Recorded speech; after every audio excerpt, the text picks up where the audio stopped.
What up, though, One Pride? This is the ROTL UK podcast, the podcast where One Pride goes worldwide. My name is Antony Fitzpatrick. I'm joined by Ryan McCluskey, which can only mean one thing. This is the college football podcast, no dog in the flight. And this is the remainder of our show. We did the first little bit on YouTube, but then it cut out on us. So I'm recording the rest of this and we'll re-release it later on so you can watch through it because. Yeah, we've gotten some shocking weather up here at the minute that appears to be messing with my systems. Yeah, if you go onto YouTube, you'll check up the start of the articles we've done.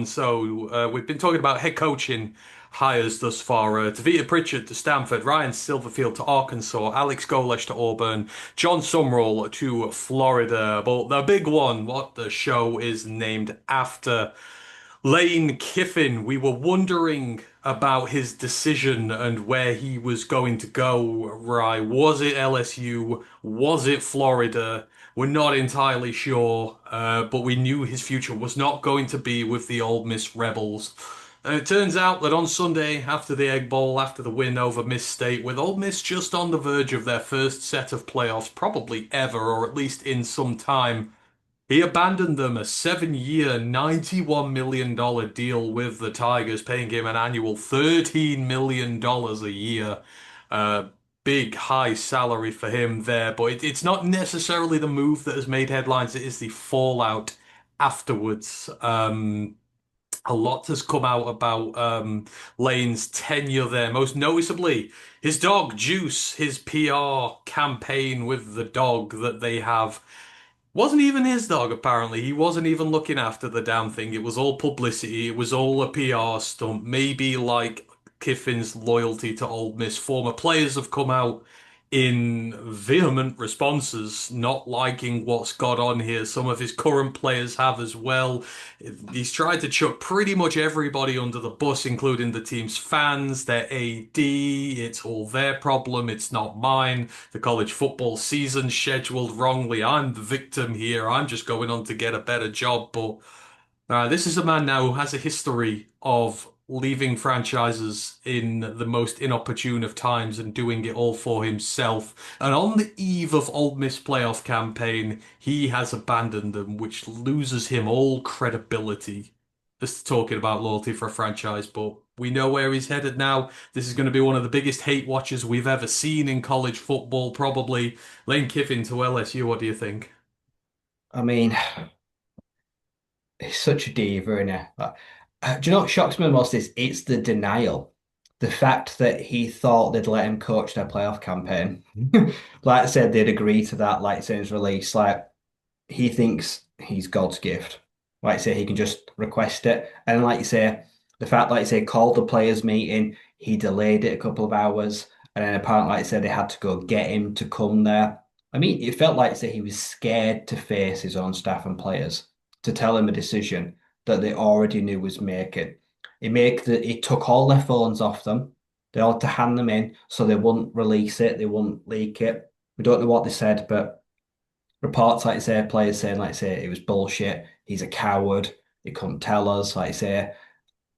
And the fact is that he just kept all this mystery, but his kids just started high school to be a quarterback as like a freshman. He telling me he hasn't decided with his family weeks ago that he's leaving. You wouldn't just do that to your kids, would you? Just uproot them and one day, like I say, you speak to your partner. So yeah, it's been in the works a long time, and yeah, biggest hate watch ever. Like I say, I want Ole Miss. Like I say, I'm conflicted. I don't want him to get the bonus for the playoffs, but I'd love Ole Miss to do well in the playoffs to prove it's not because of him. I think, yeah, Pete Golden for me, great promotion, continuity. That's what you need. Like you say, keep the momentum rolling. They should do well in the playoffs. But yeah, next year, yeah, give me the Rebels to take down LSU, and I want it to be big. Like I say, Yeah. I hate the way he's gone about it. Like I said, I hate the fact that yeah, constantly plays the victim. He's got a promotion. He's got a pay rise. He's going to one of the most prestigious schools and sports programs in all of America, one of the biggest brands there is. Hmm. So yeah, but he's going to find out quickly that grass isn't always greener. What can LSU do for him that Mississippi couldn't succeed here? Why is he going to succeed there? That's it. this is the thing that is weird about him. Won a lot of games, won a lot of bowl games, couple like, but I say that's it. He's never won There's not much to show championships. for it. He's not in the championship caliber of coaches, and again, not many people are, but he's not. It's not like Ole Miss have competed for an SEC championship. No. And Like look they're at not. all the talent he's had. Yeah, they've not even competed in their division when SEC had divisions. They didn't compete in that. They didn't compete in the championship game. So I don't know where the love is coming from, and he never has his career wherever it's been. So it's I would find it crazy that people would fall over themselves to go out and get him, but LSU seem to want this, they seem to want to be hated now.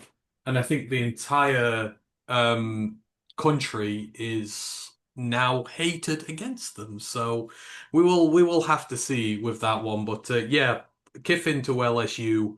They're going to Oxford next year. That is going to be must-watch television because he is going to get pelted.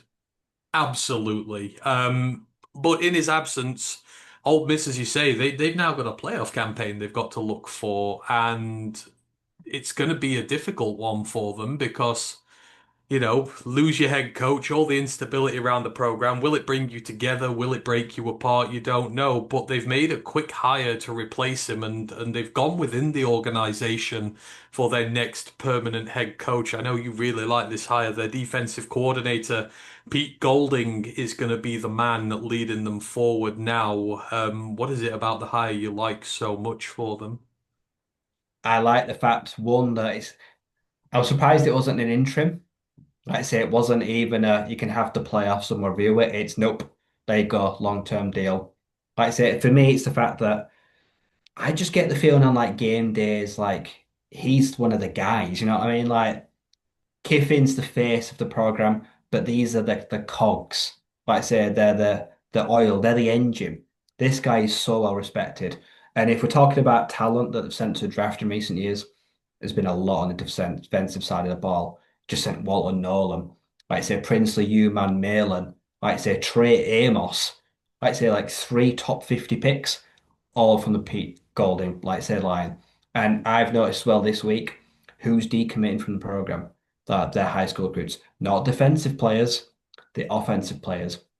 They want to play for Pete because, like I say, this guy, yeah, every game day he just tweets a little picture of a shark. That's it. There's no drama. There's no bullshit like you get with Lane. The guy just plays football, like I say, and he's perfectly respected. Yeah, I don't expect a drop off in the playoffs. Will they win the playoffs? I don't think they will. But will they suffer or will they be any less than the worse than they will have been with Lane? I don't think so. So no, like I say, and yeah, this it's a big opportunity for them, big opportunity for him to, like I say, prove that yeah, he can carry them forward, hopefully with a little more dignity in future and a little less drama next year. It was always Kiffin's way or the highway. Pete Yeah. won't be like that. No, absolutely not. So we will see how he gets on there with bated breath, but he has the job now. So it's going to be Pete Golding's ship going forward. We will see how the Ole Miss Rebels do with it. And then the final one in the SEC, because there's been a lot of SEC ones. The one guy who's not been a head coach before who is going there. Kentucky finally did the deed and fired Mark Stoops after what has felt like a lifetime of irrelevancy under him now, I think. Since that 2021 season when they won 10 games, they have been vastly disappointing in recent years. Specifically, they always seem to sport one of the worst offenses in the SEC. It's not been good. They've had no continuity at quarterback. The wide receivers haven't been there. The O-line hasn't really been there. And so they've gone to the well to try and fix it by bringing in one of the most distinguished offensive minds in the entire country, Ryan, and they went to the Big Ten for him. The Oregon Ducks knew they were going to lose their coordinator sooner rather than later. Everybody wondered where Will Stein's star was going to land, and a coup and a half for Kentucky to land one of the most prodigious offensive minds in the country when that's been their problem for so long now. This is a big first job for Will Stein to join a Kentucky team which has been in stasis, which feels for a while now, can't compete in terms of size and money with a lot of the rest of the SEC. You've got to do more with less. This is his first head coaching job. I mean, he's earned the right, but it's going to be a tough one for him. Yeah, this is one of those where I get the hire. It's just The only reason I brought him in is, like I say, it's cut a ball in it. I mean, you've got a talented quarterback. Like I say, Stoops would have ruined him. Like I say, they're struggling. Like I say, can be a whisperer? Can this guy come in, fix the QB, fix the offense, worry about the defensive side later? Like I say, he's going to be all offense in it. Won't surprise me if he's going to call the players. Like I say, he's going to put a lot of onus on the defensive coordinator to do his side of the job. So yeah, I get the hire because, like I say, right now they've got a big issue that needs fixing, and he might be the man that fixes it. Like I say, as a head coach, I mean, we've seen it all around the NFL right now. Like I say, it's very different from being a coordinator. Like I say, there's a lot of extra responsibilities. There's also things you have to be able to step back from and look at the bigger picture. So this this one to me is the most intriguing. Like I said, I get what they're trying to do. Like I said, if he does do it right, they will get better, but it's not necessarily going to win them more games. So yeah, we're going to see how well-rounded a coach he is. He can't just throw himself at the quarterback. No, no, you Yeah, can't. like I say, Stoops. Yeah, it's just got worse, got worse. We thought it should have been fired this year. Like I said before, it gives Cotterball bad habits, but now they can get him out of it. Yeah, but yeah, Kentucky is it's the longest project we've spoken about other than Arkansas. Like I say, you don't have a lot of the resources, but like I say, there's no immediate pressure, only from the fans in Lexington, and they've been in hell for years. Let's be honest. They Yeah, had Bill Levis, yeah. and it still wasn't great. They still weren't competing. So yeah, this team, I think the fans have worked out pretty now. Yeah, they know they're in it for the long haul. Yeah, it's getting out the other side is going to be difficult. And for Kentucky, 38 million to pay off Bob Stoops. And I don't think they're in That's money they danger. don't have. And I don't think they're going to get any help from another team hiring him to offset either. Oh, I I think don't he might see be him done as getting, a head coach. I don't see him getting a job anytime soon. So that's not going to be offsetting. That's going to be fully payable $38 million. So it's a hell of a hit, a cap to hit, but it was the right decision to be made. Moving to the Big Ten now, there's been two head coaching changes, and one of the most intriguing of all, right? The second James Madison head coach is heading to the Big Ten. Not 2 years since Kurt Signetti moved to Indiana and did one of the biggest transformation jobs in the entire country on a franchise that was quite frankly dead and buried in the Indiana Hoosiers. They are now competing for the Big Ten championship. Another team which is dead and buried in the waters, the UCLA Bruins, are the ones who've managed to prize the highly touted head coach Bob Chesney away from the Dukes. He, of course, had his incredible run with Holy Cross in the Patriot League down in the FCS. He's come up to the FBS ranks at James Madison, and arguably, Rye, he had big shoes to fill at James Madison, and some would say he filled them and added to them as well. That James Madison team is competing for the Sun Belt, and it's been the best team in that conference by far. It may even go to the playoffs. This is another guy whose star is rising, and like Signetti, he's just done nothing but win at every franchise he's ever touched. UCLA clearly going the Signetti 2.0 route here. What do you reckon of Chesney to UCLA? See, this is my favorite hire of the cycle so far because it's a team for me that they clearly watch football. They clearly understand the route the man has taken from, like, say, a minnow FCS league that he dominated, and he produced players that some went to the NFL, but a lot of them went to FBS schools. Like I say, because like I say, the Patriot League didn't have a graduate scheme. Played a couple of years, he entered the portal, but he dominated that route. And then, like I say, he got the big break after Signetti leaves James Madison. Like I say, and he sees that as a great job to fill. And like I say, we wouldn't have thought that, but he's managed to build on and then surpass work that was done there before him. And he's done it with his own players. He's done it with players that he's worked with in the past, saying following the same route of guys that buy into the scheme, and he knows, yeah, within reason, can play at any level. Like I say, as long as they do what they ask of him. Yeah, he's dominated the Sun Belt this year. They were competitive in the FBS the moment they made the jump up. Like I said, they could have made bowl games straight away. They were in title races when they weren't even eligible. And that's purely because he is a man, like I say, and this guy in, we've talked about a lot of offensive guys. This guy's a defensive guy. The GMU defense in recent years, the rankings, fantastic. Like I say, their front is fearsome. Their linebacker play, their safeties, tons of NFL talent has come through here and made it, like I say, to UDFAs and like camps and roster spots.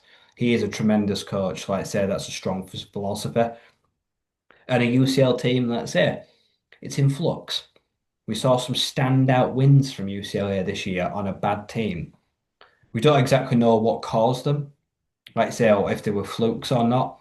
But it's a team, like say, that is trying to get fans back. Like say, they're trying to change stadium. They're trying to become, like say, more in the community again. Because they know they've turned a lot of fans away in recent years with poor play, not like in the Rose Bowl. So for me, they've gone with a smart approach and they're taking a man that, yeah, he's proved that he can win with nothing. And he's proved that he can win with, like say, something. And now, like say, if you back him, I think, like I said, this could be one of the best hires of the cycle. Like I say, you've got him in his mid 40s. He's a long-term guy. He would have only left the Dukes for a job, like I say, that he thinks he could excel at. He wouldn't have just taken anything. Like I say, and he's another guy, tons of class. Like I say, will always be well spoken about. Like I say, no one ever say a bad word about him. Like I say, another one that, yeah, the season could end in a miracle. It could be in the playoffs. Will they win a playoff game? Probably not, but would they be competitive? Like I say, will they play till the very last down for him? Like I say, absolutely. Like I say, he's nothing but loyal to this year. I like UCLA. Football is better when UCLA is good. And I think as a long-term project, Bob can get them back where they need to be. Yeah, yeah, I agree. It's going to be good to see. And again, it We might just take a need to little bit of see time. which players follow him, which think they're at the level. The ones that have got eligibility, which of them think, yeah, I fancy a bit of sunshine. Let's go Mm. to the Sunshine State. Some Yeah. of them definitely will, and some of them will find their way into the field, absolutely. Oh, absolutely. You've got to, and they'll follow the head coach who's got them there. So we'll. I'm interested to see again. Chesney's young, upcoming, and again, if he gets that UCLA program rolling, he'll get a much bigger job in 2 or 3 years' time. So we see anxiously what goes on there, and then we come to the other one in the Big Ten, Ryan. This is the "Oh boy, what are you doing" category. Michigan State fired Jonathan Smith the other week after only 2 years, which kind of feels harsh, but they went through with it anyhow, and almost immediately they got their replacement for him. One Pat Fitzgerald, former long-term head coach of the Northwestern Wildcats up until 2022, had a 110 to 101 record with the Wildcats, with 65 and 76 in Big Ten play. And, he's going by the records, going by his football. He had a very good Northwestern program for a lot of it. 10 win seasons in 2012, 2015, 2017. He had shares of Big Ten division titles in 2018 and 2020. And, overall, you look at the numbers, and that's great. He's been competitive with a non-competitive team in the Big Ten for a long time. But then we remember how he left Northwestern. The hazing scandals, all the accusations, the locker room was completely fractured. Some of the stuff that was going on in there, apparently quite unspeakably horrific, and was known about by their head coach, even though I don't think he was charged with it. But quite very clearly, there was a massive issue there, which, his predecessor, David Brown, has had to spend years trying to fix as that program has gone through hell. And now a Michigan State team, which quite frankly has had its own plethora of problems going back to Mel Tucker and all the SA allegations with him, and then this tumultuous time under Jonathan Smith. They've just been slapped with NCAA sanctions as well. And then they're going down this route, right? On one hand, you can see it, a guy who is deeply ingrained in the Big Ten, knows the conference inside out, and has had success with smaller teams, getting them wins and up to the top. But that was in the era of divisions when it was easier for Northwestern to do so. There are no divisions anymore.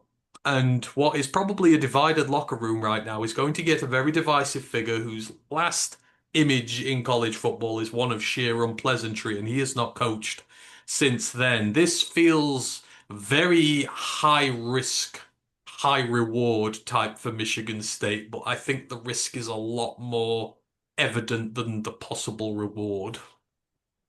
See, this is one of those where I'm with you. I totally get it.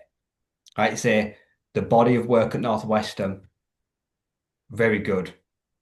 Produced NFL talent. He was consistent. The word was consistency. You knew the Wildcats from season to season would be fairly consistent with some standout years. The overall record, like I say, doesn't sum up his time there. He's a great coach. Like I said, for a lot of that time, especially let's say in the Big Ten, in those states up north, very well respected, good recruiter. Yeah. Like I say, the reputation in the end, like I say, the dismissal tarnished. And then, like I say, the lawsuit, like I say, the undisclosed settlement. We never really know what happened or how that really outcame. We don't know if he did get a large payoff. Like I say, if he did get a large settlement, if he win, like I say, it kind of just went away. And then, yeah, we didn't know if we're going to see him again. Like saying, now Michigan State, as you say, mess. Best players just entered the portal. Like I say, you've now got a QB controversy. You've got holes all over your roster. Like I say, you've got fans that have had enough. Like I say, they're fed up because, like I say, they're constantly watching their noisy neighbours be noisy, and that it grates on you.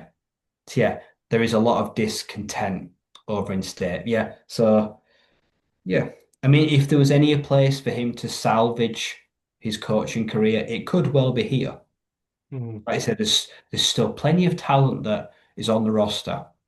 I just wonder how many of those players are going to be like, don't know about this. Like I say, heard bad things, jump ship. Yeah. So the first thing he's got to do is like say, it's not win me over, it's not win the fans over, it's Milivojevic. It's like I say, it's the players like that. He's got to keep them. He's Hmm. got to convince them, like I say, that yeah, everything at Northwestern, he's learned from it. Yeah. Like I said, in the end, could be a good hire. He's a very safe pair of hands. Yeah. It just like say, yeah, it's a cauldron right now at the Spartans as an organization. Yeah, it is indeed. Moving on to the group of five, we've got three head coaching hires down here, and a week after losing Eric Morris to Oklahoma State, North Texas have their guy for the future. And again, another intriguing hire, Neil Brown, the former West Virginia head coach. He's only 45 years old, still predominantly young, had that wonderful Troy team at the back end of the 2020s, went 35 and 16 with them and did really well in the Sun Belt with those guys. Then he took on West Virginia in 2019, where he was for 6 years, and it was a middling 6 years, 37 and 35 overall, 25 and 28 in conference. Had them bowl in 4 of those 6 years, had a good 9-win season in 2023, and then also sent quite a few prospects to the draft, but never able to get West Virginia out of the midfield. Although we've seen since he's gone, they've kind of gone down and they've not gotten back to where he was before. So who knows? Maybe he was overachieving, but obviously not the best of times at West Virginia. Wasn't able to take them onto the next level, right? But this is a guy who at 45. He's got 9 years as head coach now. He's had successful programs, offensively minded, had some good offensive skill players, keeps a good defensive coordinator around with him. A very experienced hire for North Texas, and they're based on their offense this year. 7 games of 50 plus points. Whether a lot of those skill players remain, I don't know, but this feels like good. He's coming back down to the group of five. He's had success there. Very experienced. I don't know. I kind of like this as a redemption, maybe potentially for Neil Brown. I think this is the first time we've spoken about today where, yeah, big shoes to fill. Like you say, I think North Texas were always resigned to losing Eric Morris. Like you say, we months ago they were already talking about, like you say, if anyone's going to come get a G5 coach, going to get him because, like I say, the offense is just explosive. Like I say, he's taken a young man, a young QB, and like I say, made him one of the best in the country. But yeah, I'm with you. I mean, it's going to be hard, like you say, first job, convince the players to stay and not follow Eric Morris. That's going to be a task in its own. which he probably will struggle with because OK State's a big brand and it's big for your draft profile. Yeah. So he's probably not going to be able to get the biggest names to stay. That's not because of him, that's just because of the law and following the coach. But yeah, I'm with you. Good experience, good age. Like I say, wants to prove himself that he can still do it at the highest level.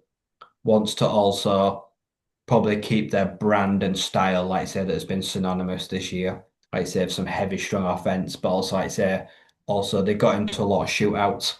Take, let's say, what he learned at West Virginia, try buckle up their defense a little bit. So he's going to have to play both sides carefully. But yeah, one of those where hopefully maintains a good amount of the roster, brings what he's learned over programs, and yeah, just keep a level of consistency next year. Will they drop off? I mean, of course they will. But it's a historic year. You can't maintain that level. It's just not, yeah, it's not like the expectation here. So yeah, I don't see the program falling off that much, and the fans should be totally fine with the hire. Yeah, you would hope so. So as North Texas goes in the direction of an experienced head coach to replace its young star it's lost, one of their rivals in conference, USF, they've gone a completely different direction on how to replace their young star head coach. They've not gone for experience. They've gone for youth and they've gone for potential. They have dragged away the very highly coveted Ohio State offensive coordinator Brian Hartline to go and be their new head coach in a move where this feels like someone who's trying to get the rock and roll star at the helm, somebody who's had incredible success at Ohio State and has been coveted in the NFL as well in their circles and was certainly going to get a head coach job one day, but he's always been accustomed to having the creme de la creme to work with Ohio State's NIL budget. They get the best five-star wide receivers every year. You have a luxury of weapons to work with. This is going to be the first time in Brian Hartline's career. He's in the group of five. He is in Florida, where there are a lot bigger fish in the area in terms of recruiting. You are going to have to really dig deep and show just how good you are here. I mean, you can't fault USF for the hire. They're getting someone who could be the next big thing, but at the same point, they're taking a little bit of a risk as well. Obviously, Golesh, first time head coach, it worked. It doesn't always necessarily work with these guys, but intrigued to see what Hartline does in his first job. This is the swing for the fences hire. A lot, like I said, this is the big name. Like I said, I mean, I'm surprised he didn't get a bigger job. Like I said, I'd have penciled him for the Penn State job, to be honest. I thought if he leaves there for head coach, stays Big Ten, knows the area, knows the recruitment. I did not have him one going to G5, but I'd say I wouldn't have had him going, like say, all the way down to Florida. Because if you look back at his career, he's got no ties to the area. Like I say, so he does not know the market. I mean, he played, oh no, tell a lie, he played years for the Dolphins. That's like now 2 decades ago. That's a long time. So yeah, it's a long time ago. That's yeah. I'm with you. Has he sent 9 Ohio State wide receivers to the NFL in his time? Yeah. But has he been given the best Matter Day, Bosco, IMG recruits possible? Yes. Can USF pull those kind of players in? Nope. Don't get me wrong, they will clearly now get some elite wide receiver talent that will go there just for him. But he ain't the wide receiver coach no more. And his focus is not on getting you to the draft. It's about coaching a program. So there may be some needs to step back from that role. Like I say, needs to separate the assistant coach, that personnel group to an entire organization and franchise. So I'm with you. This is boom or bust. This is where he proves to me that he can work with brass tacks and he can, like say, take an organization that right now is on a high. Like say, can he ride the wave of momentum that Golesh has left behind him? And like say, he could be straight away losing his quarterback. Like say, if I'm Baron Brown, I look at this hire, kind of intrigues me. I speak to him, maybe I come back. Like say, this is kind of like I get the hire, but yeah, this is fascinating. This is a total unknown. It could blow up in their face and be horrible, or he could Next thing, like say, in a year's time, could be like getting 4 and 5 star players from the Big Ten to possibly flip the whole side of the country. And Who knows? a very intriguing pressure point for him. He's got young Jeremiah Kroger there at the minute. Very highly thought of. Thought he was probably going to go to a power side. Does He probably Jeremiah loves Kroger this stay hire. I now? would. If I was, I would stay, and I want to see what Jeremiah. Can you develop this young superstar outside the Ohio State confines? Because he's got everything you want, and he's just knocked it out of the park as a true freshman. Like I said, So, I think, like I say, if anyone's going to take a punt at any of the guys in the country as like an assistant head coach, this is who I'm going for. I think Penn State have really missed the boat on this one. You could have Ohio State and maybe found your franchise, like I say, head coach in state. But yeah, mm, all props for USF to land him. yeah. Oh no, it's a These I'm great one watching for very him. closely. Yes, yeah, we'll have to see with great intrigue as to how he does. And then we've had a third, and this is our final one we're going to talk about. We spent a lot on head coaches, but we need to discuss these at least to a brief level. And another American team has made its hire. And right, 3 years ago, I think it was nearly 3 years ago now, we felt very justified in saying that the University of Alabama Birmingham made a big mistake when it had a very popular interim head coach in after firing him one Brian Vincent, and despite the constant, you know, reminders from the fans and the players that they all wanted him to be there, they chose to not go down that route and get rid of him, and they went for the flashy, had never really coached before option in Trent Dilfer, and that one blew up in their faces. Cue a few years later, Trent Dilfer fired. They get in a popular head coach in Chris Mortensen, of the son of a late ESPN anchor, and he leads them to a big win in their first game. They're a little bit more competitive going forward. The team seems a little more in vogue with one another. It gets to the end of the season. They have an opportunity to make him their head coach, seemingly wanted by the fans as well. But like 3 years ago, they have made the decision to go in another direction now. They've not gone with someone who's not been a head coach this time. But they've gone with someone who has not been a head coach at the FBS level, and I know UAB fans absolutely despise this hire for that reason. But we got an interesting new name in the ranks now, right? Steve Englehart, and he is coming from the FCS. This is the head coach of the Presbyterian Blue Hose, who reside in the Big South, I believe it is. Took over one of the worst teams going. I looked at their records. They'd not won barely any Big South games for years in the time this guy arrived. And the first season he was there, they were a 1-10 football team. Go ahead 3 years to the end of their fourth year. Very good He this has year, just but racked off a double-digit 10-win season for the Blue Hose. He has completely turned that team around, but you are now moving into some big shoes at a big school, American-wise. The fans are expectant. They're pissed with their ADs already because of the Vincent stuff, and he has been jettisoned into one hot seat where he is going to be under a ton of scrutiny because he's replacing someone once again the fans wanted. I mean, there's no denying what a fantastic job he's done with Presbyterian, but it is a non-scholarship school. He doesn't have to deal with any NIL, anything like that. Now he's dealing with scholarship players. The world of NIL is a little bit different. I mean, a deserved promotion for him, but this Blazer atmosphere right now is unforgiving, and he's going to have to hit the ground running quickly. yeah, there's such a. I think it doesn't help, like say, AD is a maverick. Like say, Alex Mortensen, you get the steady interim, the offensive coordinator. Like say, that's okay. Was it great this year? No, but did he offer, like say, some continuity? Like say, the players knew him? Like say, the fans were on board with him. Like say, they knew what they were getting. And he's come out as well. He wanted the job. He asked for the job. Like say, you could have given him a year audition.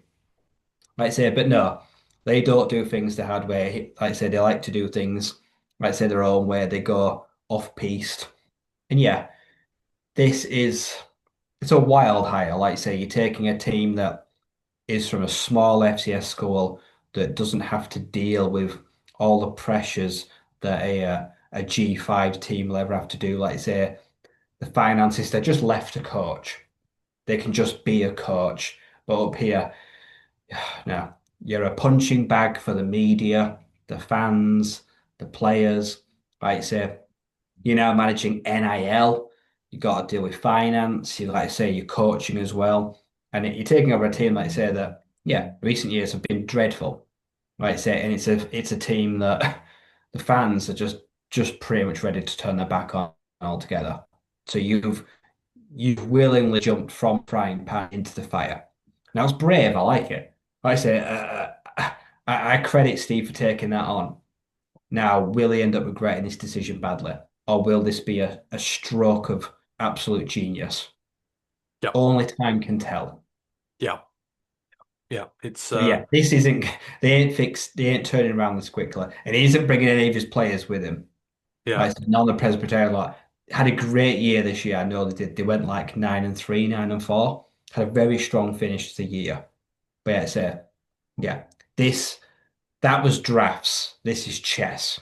yeah, Yeah, yeah. surprised Exactly. me. Exactly. So yeah, a lot of new head coaches coming into the FBS next year. So just, We'll have you 10 know, more by next week. we will. But out of this group, Tavita Pritchard, Ryan Silverfield, Alex Golesh, John Sumrall, Lane Kiffin, Pete Golding, Bob Chesney, Pat Fitzgerald, Will Stein, Neil Brown, Brian Hartline, and Steve Englehart. Who's your prediction? Who's going to do the best out of them? Who do you have the feeling over? Who gives you the tingle the most at where they're at? I've got two. So the initial hire I don't like that will win me over is Pat Fitzgerald. I actually think I'm not keen on him as a person, but I think he steadies the ship, and that's what he's there to do. Like I say, the promotion, yeah, it's got to be Bob Chesney. Like I say, I think, yeah, he can bring consistency. Like I say, he can unite a program, hopefully unites fan base. Yeah, the next couple of years for the Bruins will be very interesting. Like I say, with the stadium change, like I say, just a massive franchise that keeps losing all its players. If he can just keep a roster together and build, then he's already won half the battle. I think he'll do it as well. He Yeah. does not mince his words. Yeah, I like that. I think for me, I am going to put all my weight behind John Summerall. I think that will be the hire that gets everybody when this is all said and done. I think Golesh will as well, but I think Summerall will really Did revitalize it this year? I Florida. say it like you. Lagway has to take the jump next year, surely. Yeah, yeah, you've got to, and Summerall likes to run the football more, so hopefully it protects. Big year for Jaden Barr incoming. Yeah, it protects his quarterback a little bit more. And again, he's better in the trenches, so we will see with that. In terms of other head coaches were out, Tim Beck was fired by Coastal Carolina after 2 years, which means teams without coaches at the moment include James Madison, Coastal Cal, Tulane, Memphis, Yukon, California, Penn State, and Oregon State. And without staying on this too long, because we've spent ages on coaches now. I mean, there's egg on the face of this Penn State franchise right now, right? They started this Lost domino all the effect. targets. They They've were the, way too they were much. the one who fired their head coach first to presumably get a jump on everybody, and now they come out the other side. All the good big candidates are gone, and all of a sudden they're having to scrap around. They've got four comets in their 2026 recruiting class. They have the 150th ranked class going into 2026 because it's only got four players. They're below FCS teams at this point, which is absolutely crazy. But I mean, what a horribly mismanaged situation. First to fire your guy, you don't end up with any of the top candidates. That is piss poor. Yeah. And it says a lot that, like, say, they've lost their star safety to West Virginia, Matt Syke, their four-star commit, and everyone else, yeah, they follow James Franklin because the Virginia Tech class right now looks great. The players clearly were just there for him. So yeah, bad class. Like I say, they got the jump on everyone, but have not made a decision. I don't understand what's even going on in the head coaching cycle. Who's even been interviewed? Who's even been brought in? Who are they holding out for now? Well, I've seen I don't even know who's linked to the job anymore because everyone is gone. there's a massive push for Brian Daboll, I know that much. Whether they would convince Daboll to go down to those ranks, Are I they don't holding out know. for, like, say, an NFL guy? Like, say, Well, a lot of Penn State fans are now trying to zero in on Matt Campbell. Because Matt Campbell, it's been deathly silent on him during this. Like he's due a big job. So I know I Penn State wouldn't hate that fans, hire. I Penn, mean, you would. I Yeah. probably would because I love Iowa State, but Yeah. at the same point, I know that fans are eyeing Matt Campbell up, but Yeah. whether they'll drag him away from Des Moines, I Got to think don't as well, know. though, they're eyeing someone up that's going to bring a quarterback Yeah, yeah. and a Well, Rocco back. Rocco's declared that Rocco can't. Rocco's out Yeah. of Yeah. eligibility now, so. I mean, you can bring some players with you. I'd love to see a Skildson in Penn State playing Big Ten football, the outside receiver. He's Okay, yeah. tremendous, Whoever but Penn State hire at this stage, it's going to have to be underwhelming. yeah, unless they somehow lure Dayball Yeah. in. Or they get, like, say, they steal a big name from someone or get an ex Pro Bowl, I say NFL coach. Yeah, yeah. But at the moment, again, even fans don't really know what's going on. So that is crazy. Anywho, we're going to end the head coach talk because we've been on it for ages now and we got lots of stuff to go through. And the playoffs started last weekend, not the FBS ones, no. The FCS playoffs happened, and Ryan predicted his little bracket it, and he got 4 of 8 correct. So he got half at least. But I mean, an intriguing first week, right? There were a lot of blowouts, a lot of one-sided affairs, but we did witness one of the biggest comebacks in FCS playoff history and the biggest personal comeback for this team since 1941. There were some big blowouts here, but we saw something truly special in week one.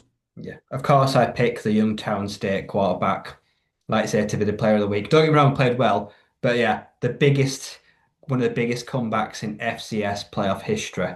Like I said, of course, it's a team that I rooted against. I was pretty pissed. Like I say, they blew a 35 or 35-7 lead, the Youngstown State Penguins, and with, like I say, 1 minute 12 left, something like that. Yeah, Yale put together probably the best half of football of the entire season. FBS, FCS, I say, yeah. And yeah, a historic comeback. And yeah, all the shit I was saying about the Ivy League, like I say at halftime, like I say, take it back. Because that is an absolute tremendous win for Yale. Like I said, they deserve it. Don't get me wrong, Bo's still nailed on to win the Walter Payton FCS Heisman. Had a tremendous game. The Youngstown State defense, I mean, just disrespect to Yale. Like I said, they didn't think they even had it in their locker to, like I said, lay a glove on them. But yeah, kind of kind of performance that could get staff fired. Like I say, so it'd be interesting to happen. Some, yeah, Yale 43-42. You will not see a better game in the playoffs all season. So yeah, going to the other side, Harvard. Absolutely destroyed by Villanova 52-7. I think it's safe to say there will not be an at-large bid for the Ivy League for many years to come. Only the champions going to get in now.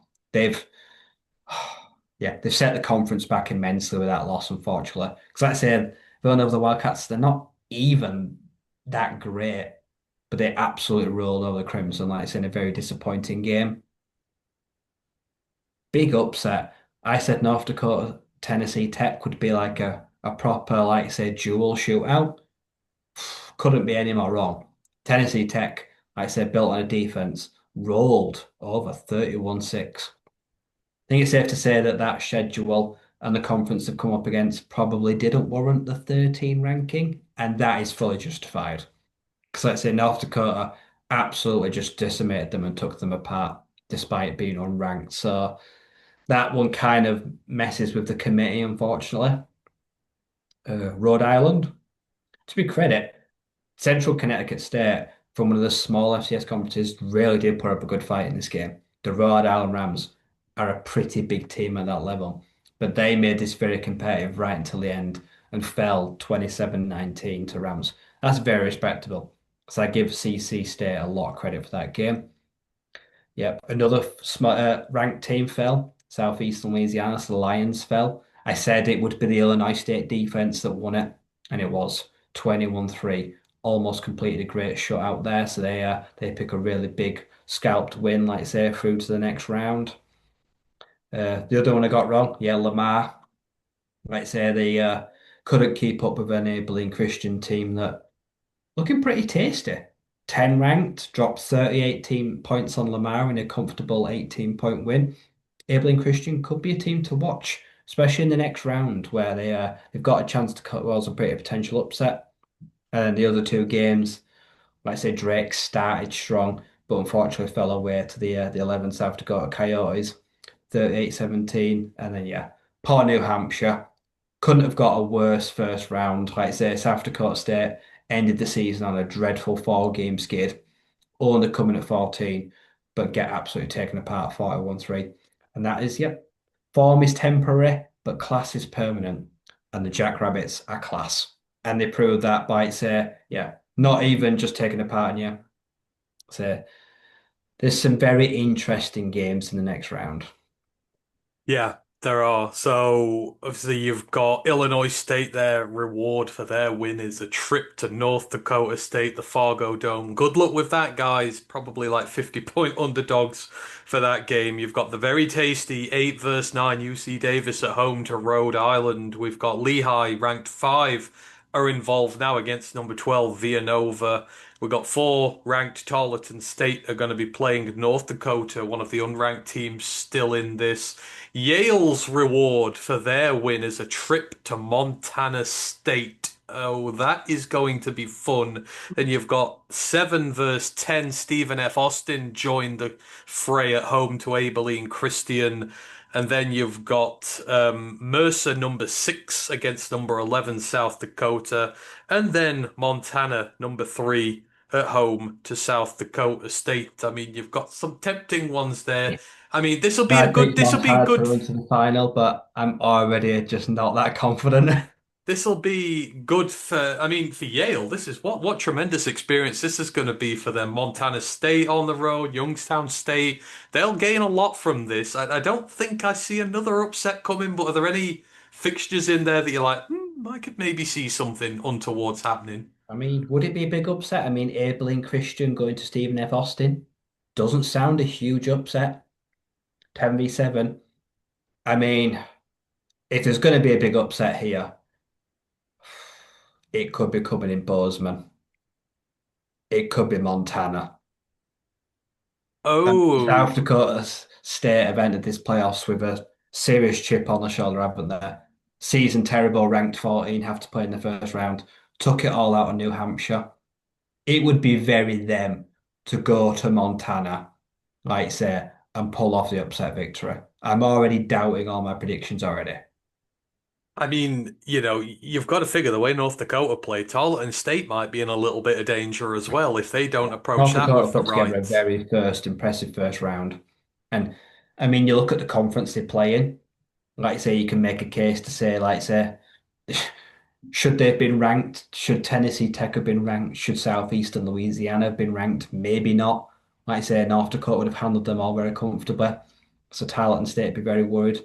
I mean, interesting one is Lehigh, because like I say, their head coach, Kevin Cahill, is now strongly linked with James Madison role. And 48 hours for, like I said, one of the biggest games of his life. Probably not what you want. Villanova might be looking to maybe take advantage of that, so that game should be fairly interesting. I mean, a good one for you at least. All your quarterfinal teams are still in right now, so the bracket is still alive to a Yeah. degree. I mean, Rhode Island worked great in their opening game. They need to shake off some rust, Yeah. especially against UC Davis. They're coming up against Caden Pinnock, an award-winning QB.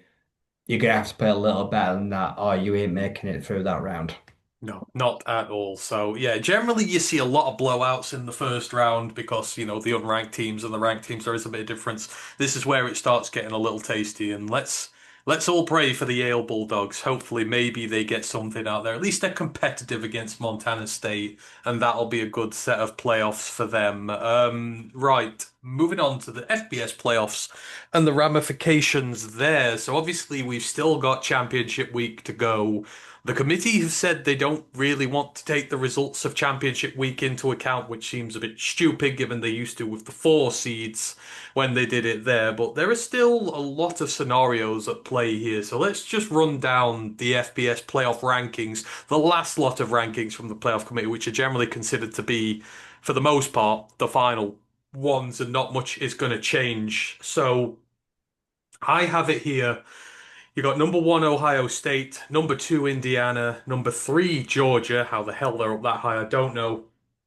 Number four, Texas Tech, looking like they might get a bye after a big loss for a certain team this week. Number five, Oregon. Number six, Ole Miss. Number seven, Texas A&M, and number eight, Oklahoma. Now, I have them all as safe to make the playoffs at this point. I think those eight are in, which leaves four more positions to fight over. And of the teams in the chasing pack who this concerns, we've got number nine, Alabama, number 10, Notre Dame, number 11, BYU, number 12, Miami of Florida, the Hurricanes, number 17, Virginia, number 20, Tulane, number 24, North Texas, and number 25, James Madison. So I think we're safe, right? Those first eight are probably in. It's after that what happens. And this is so for Alabama.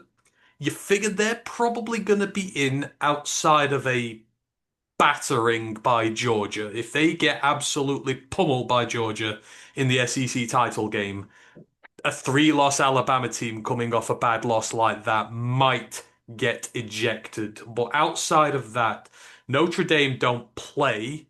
Number 11 BYU in the championship game for the Big 12 against Texas Tech. A BYU win will get them in. They are not in right now. They are the first team out, but they need to win to get in. Miami, the Hurricanes are asking a whole scenario to work with. The intriguing thing comes with Virginia. The ACC title game's going to play into this, right? So how it works, the top five conference champions in terms of ranking get buys, or they get into the playoffs, an auto bid for the playoffs. Four get buys, one doesn't. That's usually reserved for the four power conferences, but this year this isn't the case because if Duke beat Virginia, there will not be an ACC representative in the playoffs this year, or at least one who's going to get a bye into it because you have James Madison knocking round who are ranked, and you have an American champion who will be ranked because both of them are ranked right now. So we might have one group of five team, we might have two group of five teams, but let's just say Virginia wins. They're in, that's nine teams. But there's so many permutations for these last few spots, right? Like you could see a world without Notre Dame. I don't think they deserve to be in. You could see one without Alabama, although you kind of figure the committee's not really going to do that. But the Big 12 title game is huge here. The ACC title game is potentially huge here. And the SEC title game has something to hinge on here. Like, there's going to be a lot of teams upset that they're not going to make it, especially if the committee are forced to put two group of five teams in and then have to eject someone like Notre Dame or Miami. Yeah, it all kind of hinges on ACC title. Like I say, Virginia win and they're in. Like I say, they're a respectable side. Duke win, makes a mockery of the ACC. Like I say, and the committee would have to have some steel magnolias to put in. What would they be, 8-5? Yeah. If they would, yeah, they'd have to put them in the playoffs 8-5 when they've had some horrendous losses. Like no respect to UConn, lost to UConn, shipped 38 points to put them in the playoffs. I just don't see any way like respectively they could do it. But then the flip side, the fans just as unhappy because then you've got a James Madison Dukes and maybe a North Texas, and like I said, you don't have an ACC team at all. So either way, the committee can't win. So the committee needs Virginia to win to make their decision a lot less easy. But for me as a fan point, I want a Duke win because I want chaos to ensue. And I want the committee to narrow down to schedules like 12-1 GMU. Look who they've played, look at their margin of victory. they warrant it. Like I say, you'd have to put them in. But like I say, if Bama get the snot kicked out of them, do the committee are they brave enough to leave them out? Like I say, and then they are darlings, aren't they, the Crimson Tide? Like I say, it'll come down to ultimate, like you say, yeah, bias. SEC bias will always play a thing, but yeah, there are teams, like say, that can make a case that don't belong there. Notre Dame. I mean, some team, if you ask some people, like say Miami, they're on the cusp of in, out. Miami have beaten Notre Dame as well. They've both got Exactly. two So losses you and they've got a can't, they have to be tiebreaker on above them. them. They have to, they're head-to-head games, they have to matter. And the committee can't tell me they don't. You can't tell me when they play each other, it don't matter. But I say the Big 12 title. So we're led to believe if Texas Tech lose, they still make the playoffs as like say one of the outsiders. But I say BYU lose, they're done. And they've got one of the hardest strength of schedules out of the Yeah, two might say lost they got no, yeah. teams, and Might say they'll this be is a out. Texas Tech team that lost to Arizona State Yeah. and played terrible. And yes, okay, they didn't have their starting quarterback, but are we? It's the whole FSU thing, is going to, are we going down to games where they were missing key players? How far down do we drill it? So yeah, it's yeah. I mean, the striking omission here, Vanderbilt are not in this conversation. No. Vanderbilt are a two-loss team this year. And on the record, it looks like there's not many impressive wins in there, but let's remind, they beat LSU when LSU was a one-loss team and ranked 10 in the nation. They beat Missouri when they were a one-loss team and were 16th ranked in the nation. They've just beaten Tennessee this weekend in the rivalry game when they were ranked number 19 in the nation. You have three victories right there against top 20 opposition. And Notre Dame are sat there on two losses, and what's the best win they sport? USC at 18 or something like that. They lost their two other big games. They played a scrub schedule all year. Syracuse, NC State, Stanford, games like that. Whereas Vandy have won impressive games against teams, and I think ranking when they beat a team should be an account. Like LSU were the 10th best team in the country when Vandy beat them, and then they weren't after. But You also Vandy want still did it, and Heisman it's caliber like players in the playoffs. exactly. So Opinion. why are Vandy not in this conversation? But no, what have Notre Dame done? What Vandy haven't, and I Exactly. don't see that they Barkley lost just their been big nominated for games. Coach of the Year. He's made the final. Hmm. So you've got a Heisman quarterback. You've got a team that's won multiple ranked SEC games. Great schedule. And you've got a Coach of the Year and a fan base that is a fairy tale story. Hmm. How would you not want that in your playoffs? Exactly. But How? like I say, we're led to believe they're not even in the conversation. No, not at all. They're just too far down, and you look there, and again, What do they Notre. have to do? Yeah. Um. Next season, what do they have to do differently? Exactly. A 10-2 season, every other two-loss SEC team is going to the playoffs. Oklahoma, two-loss team, they're going to the playoffs. And why are Vanderbilt not? I What's the don't get difference between it. Ole Miss and Vanderbilt?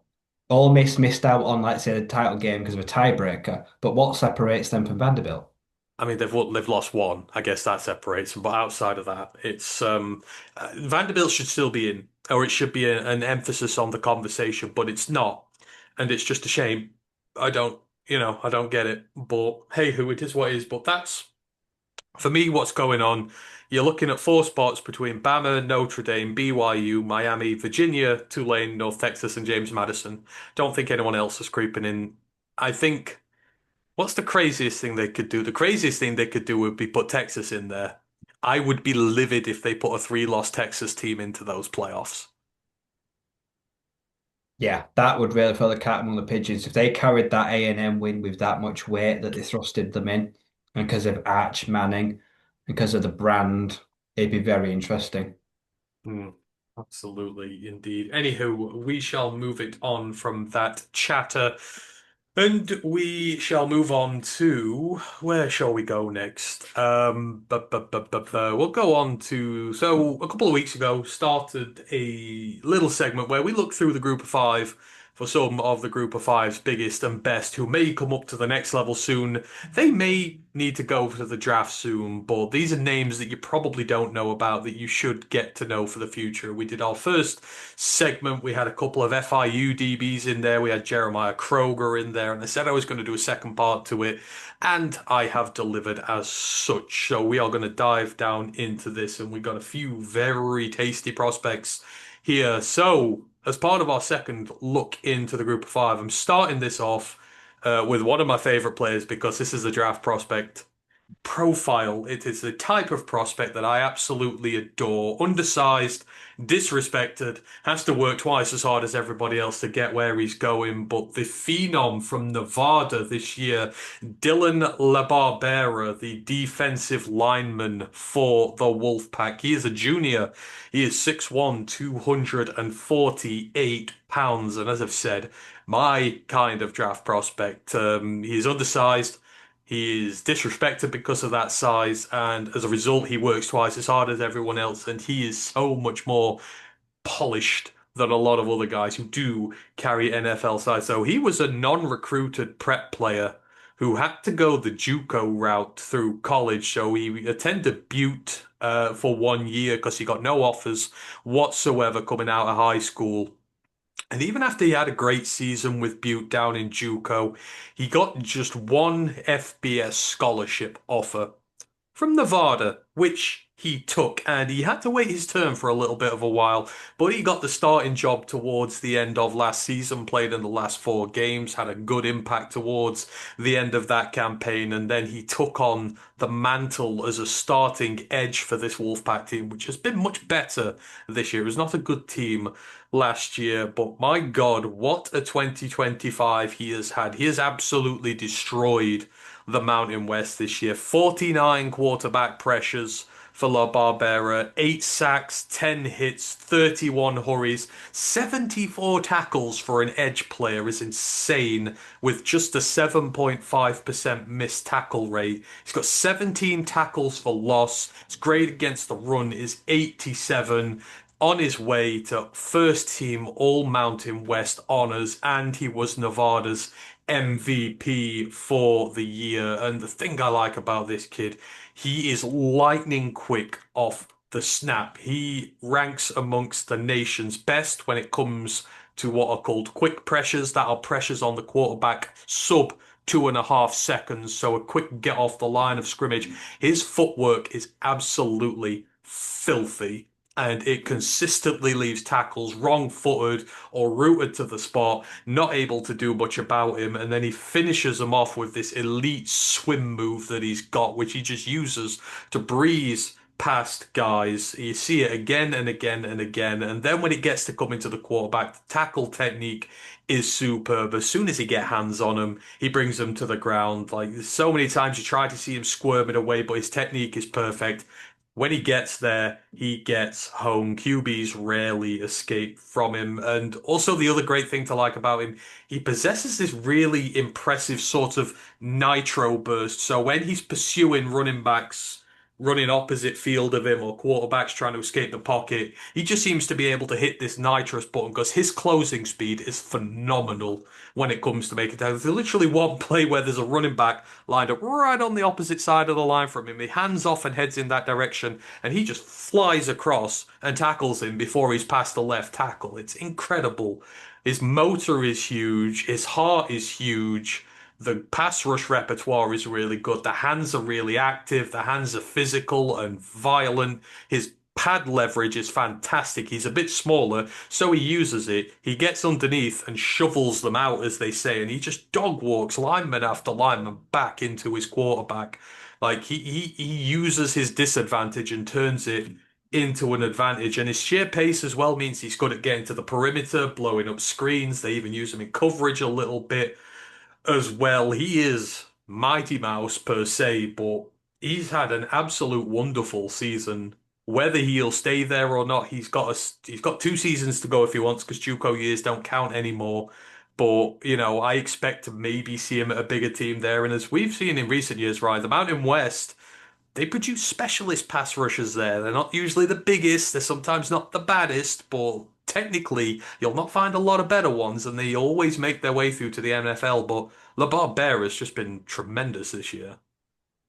Yeah, I'm with you. The Mountain West has like got a bit of a niche, for, like say certain groups and skill sets of players come out in recent years that have then gone on to shine at the next level. And this guy has got all the talent. He's got a skill set. Like I say, he's got a good program, a good scheme that's managing to max everything out for him. And I'm excited to see what the future holds for him. Like I say, he's going to get a good look. Like I say, the Mountain West is it's in flux, but that gives him an opportunity, like I say, to maybe land, like say, a Power Four school, if you like, say if they did move, shake that conference up a little bit, could find himself very quickly, like say, a bigger program, or looking at the future potential cycles. So it's someone that I'm excited to see how they do going forward. Now they're hopefully looking to make themselves a bit more of a name and a household. Exactly. So keep an eye out for LaBarbera from Nevada. Next up, going to the CUSA, and we've got one Dame Davis Jr., the wide receiver from the UTEP Miners. Now, preseason, it was all about Kenny Odom, the vastly talented slot receiver that the Miners had. And whilst it's not been a great year for the Miners, they were terrible, and I thought they were going to the championship game. In terms of Scotty and his ability to develop offensive talent, he is not let down here. This is a redshirt freshman. This is his first year as a starter. He's 6'1", 180 pounds, but he is their new star, and this is a team that produced Jacob Cowing not so long ago before he went and broke all sorts of records at Arizona. But this is a big play specialist. He's got home run speed. He's got separation skills. He averaged 24.2 yards per catch this season, which ranks fourth in the entire nation amongst starting wide receivers. He had 6 touchdown passes. His 606 receiving yards is a new freshman record at UTEP, surpassing what Jacob Cowing did in his freshman year for them. And he ended up pretty good when all was said and done. He's had to do it with two different quarterbacks. You started with Skylar Locklear, you've had Malachi Nelson under center as well. So it's not been the easiest in his first year as a starter. Had to do it with two quarterbacks, but this is a guy, his hands are really good. He's only dropped one deep pass down the field this season. He tracks the ball well in air, positions himself where he needs to be, and makes the catch without any fuss. He was a high school quarterback, and you can see that in the way he plays. The anticipation, the routes, the ability to communicate with his quarterback well comes through in his training as a quarterback from high school. And the route running is just tremendous. Like the ability to get separation in the end zone, or just he's got straight up burner speed downfield, which in the CUSA level can just absolutely kill guys. And he's been impressive to watch this year, along with Kenny Odom, who's had a good year as well. Just 25 receptions on the year, so he has been sort of a downfield specialist. Has had a little bit of drop issues in the short to intermediate game where the ball's fired at you a bit harder and you've got to work a bit quicker, but comes with experience and time. I think Scotty will work him into the system. Scotty Walden will work him in there a lot more as he goes along. If he stays, this UTEP talent generally tends not to hang around long. He probably will be at a bigger program. If you're looking for a deep threat, one Dame Davis Jr. is the way to go. Already a home run hitter in this league. Many teams are going to covet him, and UTEP's been a program. Mo Westmoreland last year they sent to Tulane. They sent what's his face to Oklahoma State, one of the best edge rushers in the nation. God, what was his name now? I've forgotten it. But yeah, it's this Austin Pay system, right? Walden's come up, and these receivers they're coming by the bunch now with him. First Odom, but now one Dame Davis Jr. looks special. Yeah.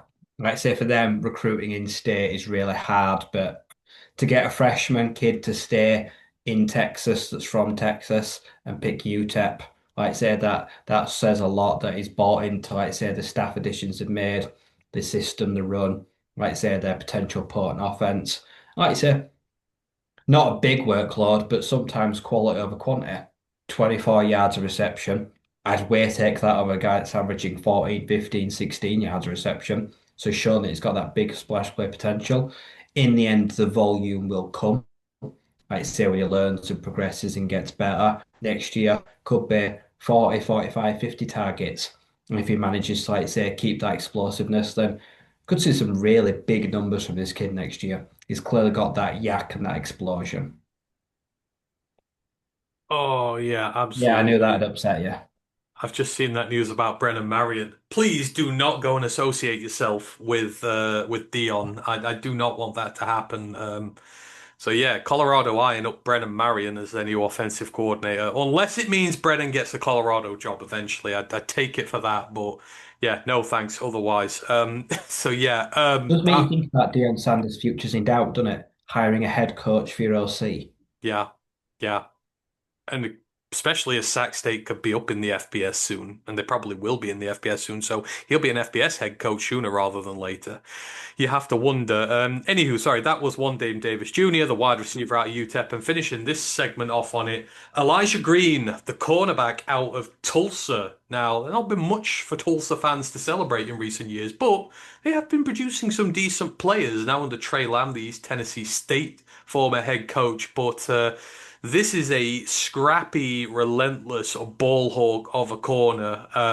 He's a sophomore. He's 6'2", 195 pounds. He's been tossed in a literal pit of fire on what has been a bad Tulsa team. He's already got over 1,200 snaps accumulated in his freshman and sophomore years. And as I say, it's been quite trial by fire with him. You look at the numbers.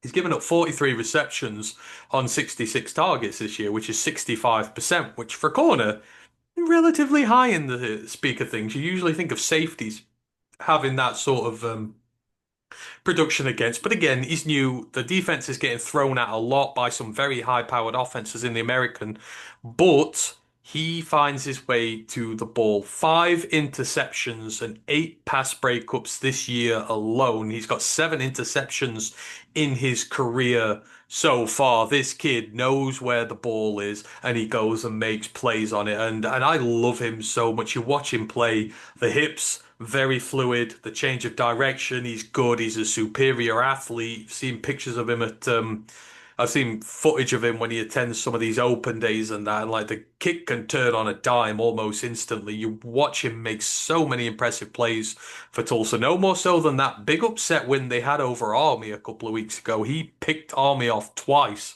One of them was the one that eventually sealed the game for them, but it's his ability to keep contact with the quarterback.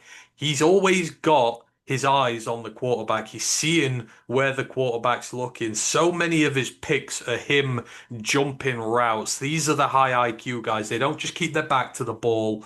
They're looking behind. They're seeing where the quarterback's looking. Where's he aiming? Who's he staring down?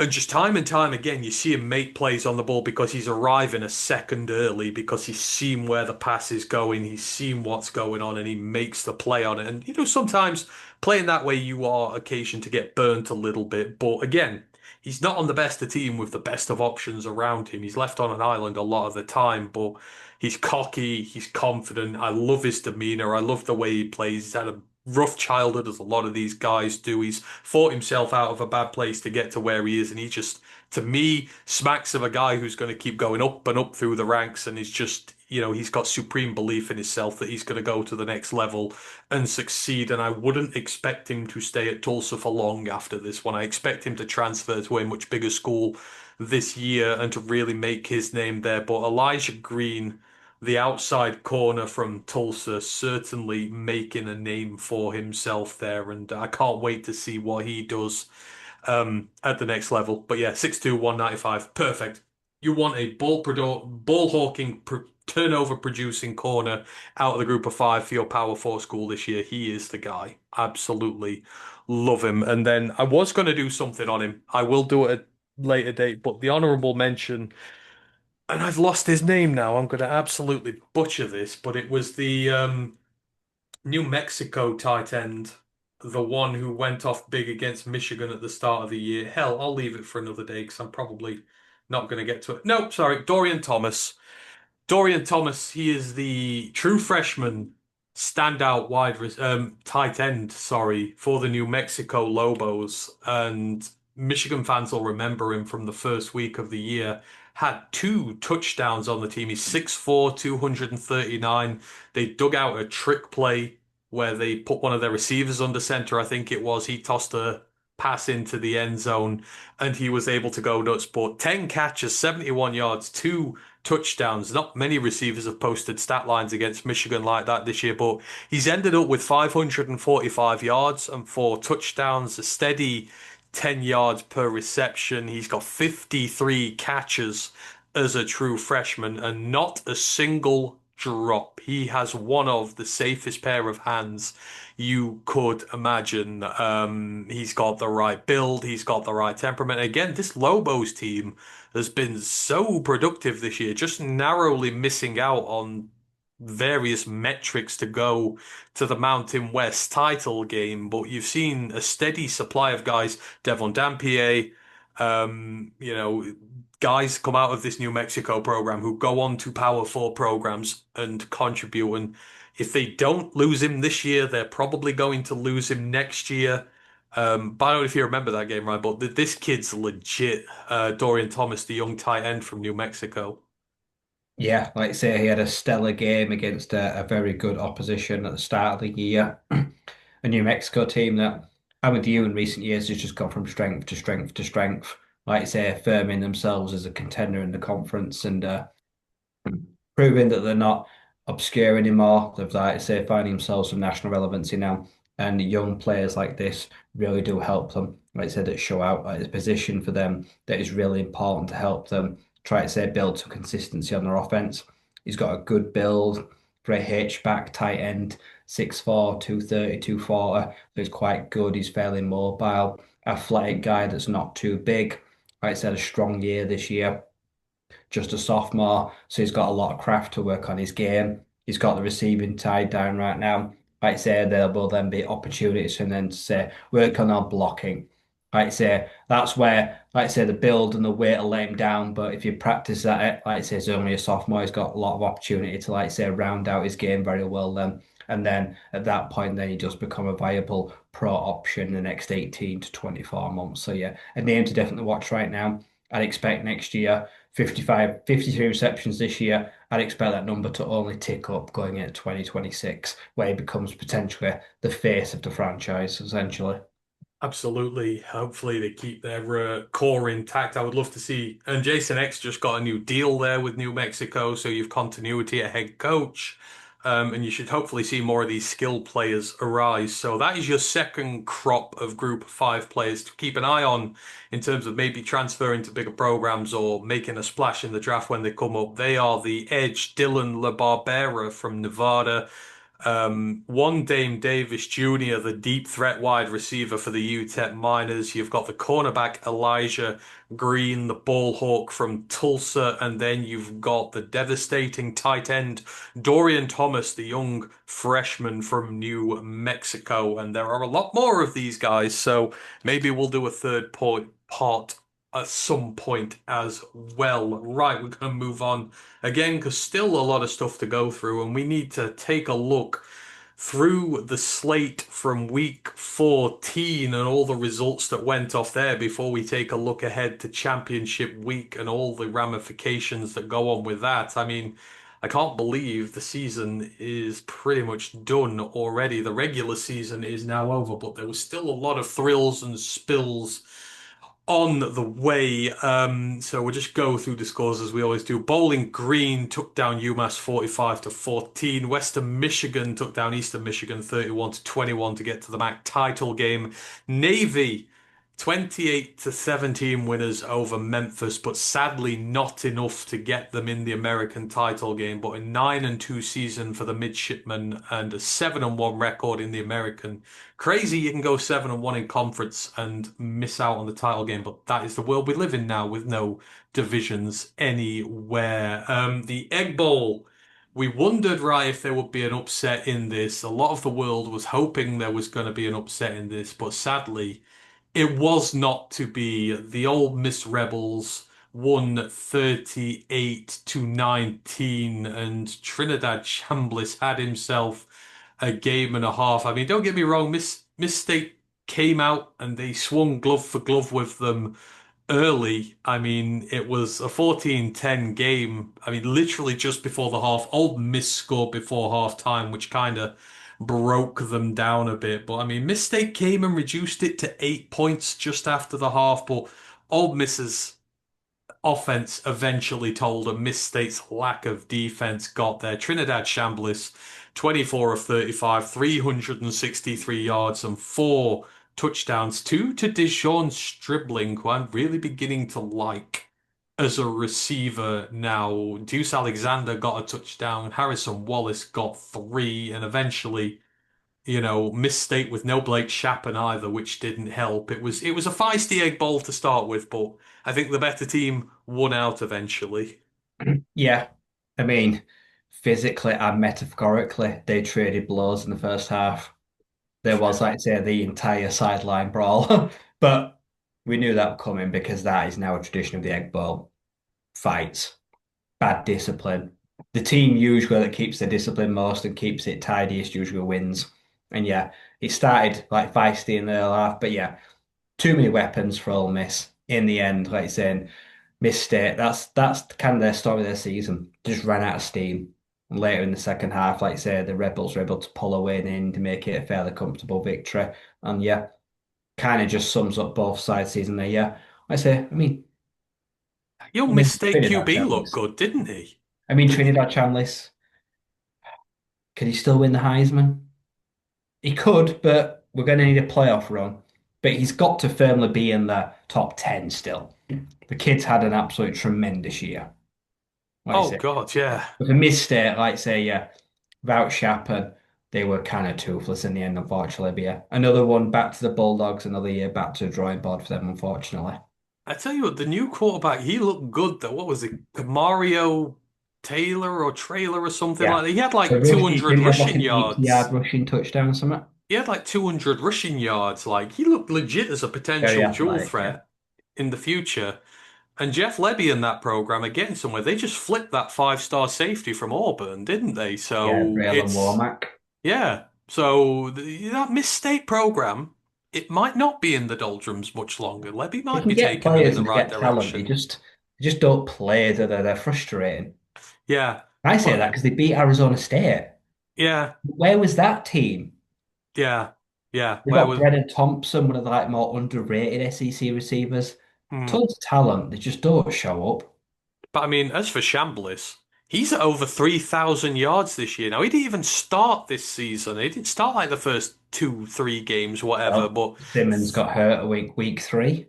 yeah, 3,000 yards, 18 touchdowns, just three interceptions, and he's got 470 yards and six touchdowns on the ground as well. I mean, for a Division Two quarterback, like this is just dreamland for him, and you'd hope they keep him another year because I don't think so. JUCO doesn't count. Does Division Two count towards eligibility? I guess it does. So I he's think it done, would, but I but. still think he's got a year.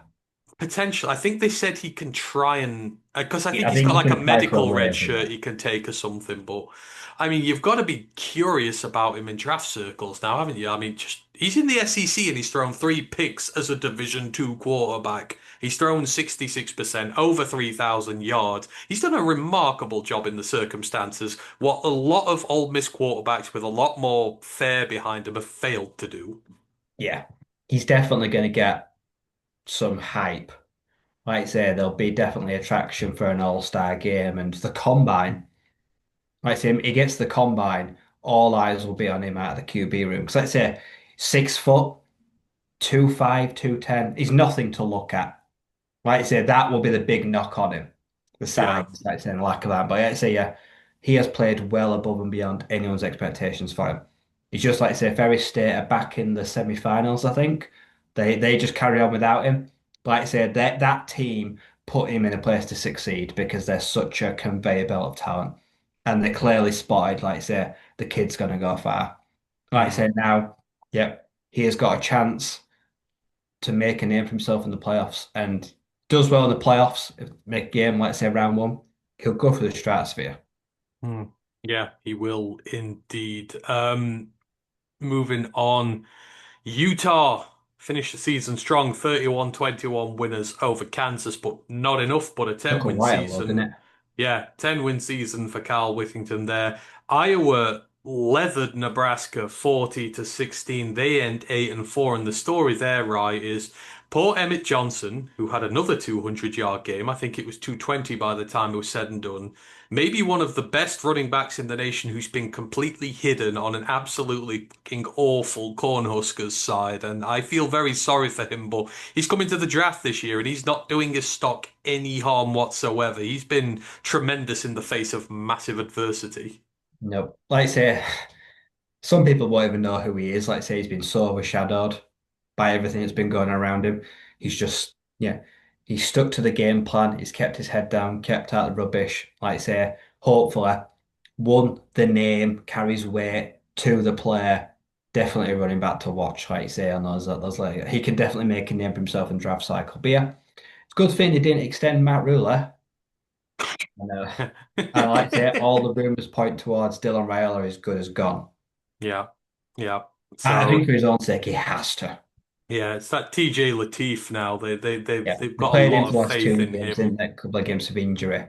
Yeah, they've got a lot of faith in him. So we'll see if that is misplaced or not. Ohio took down Buffalo 31-26 in the MAC. Kent State won over Northern Illinois. That's a 5-win season for Kent State, and they've just gone 4-4 in the MAC, and they were winless last year. So tremendous end of the year for them. Air Force ended Colorado State's miserable season with a 42-21 humdingering, and Jim Mora's got a hell of a job on there for himself.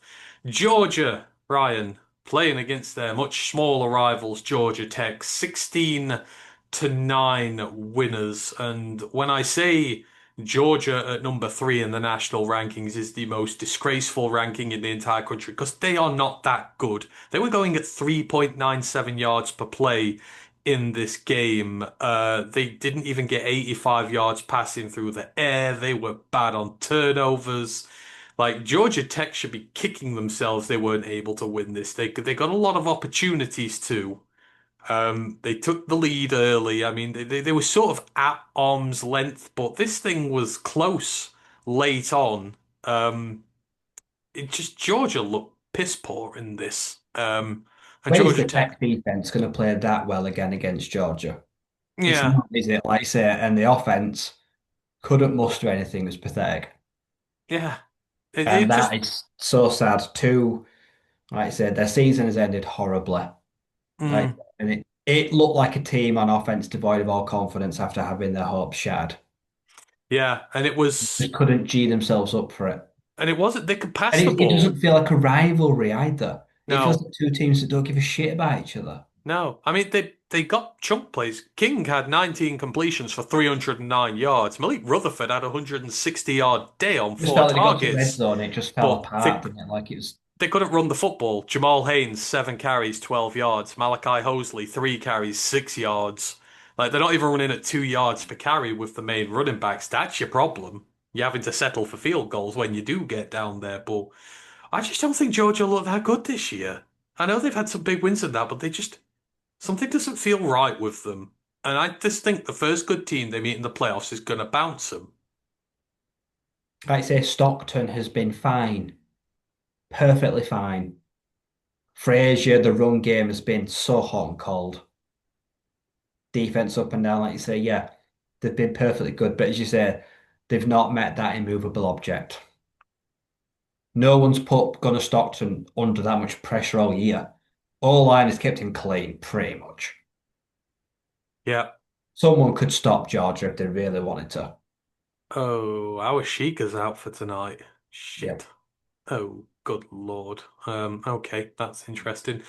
Sorry, moving on. Yeah, Georgia just do not look good right now. But New then they're going to Mexico. kick into playoff form and suddenly they'll probably turn back into a juggernaut. Oh yeah, we'll just look with egg on our face. Now we've said they've not looked good this year. I guess it's just you get to the dance and then you play your best Yeah, ball. If it Georgia doesn't play matter the how well you play in the regular season, does it? You've just got to yeah, get. yeah, yeah, just get to the Now dance Kirby and then play Smart your will just best flip the ball. switch and he'll go all macho man on them. Yeah, just get there, get to the dance and do what you need to do. New Mexico beat San Diego State, depriving both teams of a berth in the Mountain West title game, Got which that wrong. seems like a shame. But we talked about New Mexico a minute ago with their tight end. It's just this has been one of the nastiest, most horrible defenses this year. They have been rotten. They've shut out two teams, including a Power Four team, and I think they've kept five teams to 10 points or below. It might even be six. Hawaii are the only team who've really freely scored on this side, but New Mexico, 213 yards rushing in this game. They have DJ McKinney have three for 57 yards. James Laubstein, 8 carries, 72 yards. Damon Bankston, 10 carries, 54 yards. Jack Lane, the quarterback, 6 carries, 30 yards, just consistently going on the chains. And it's just, this is an impressive resume for New Mexico. They used to be a joke in this conference. Not only do they nearly we get to the Mountain West title game this year, they've just broken apart the toughest defense in the conference with a run game over 200 yards, which shows the trenches are working just fine. The skill players are pretty decent. The quarterback's pretty good, and they kept them down to 17 points. Their defense is working. It's been a hell of a job by Jason Eck, and a great win to finish the season for them. Just regrettable it's not a title game. Yeah, like I say, it's a statement win for the program this year.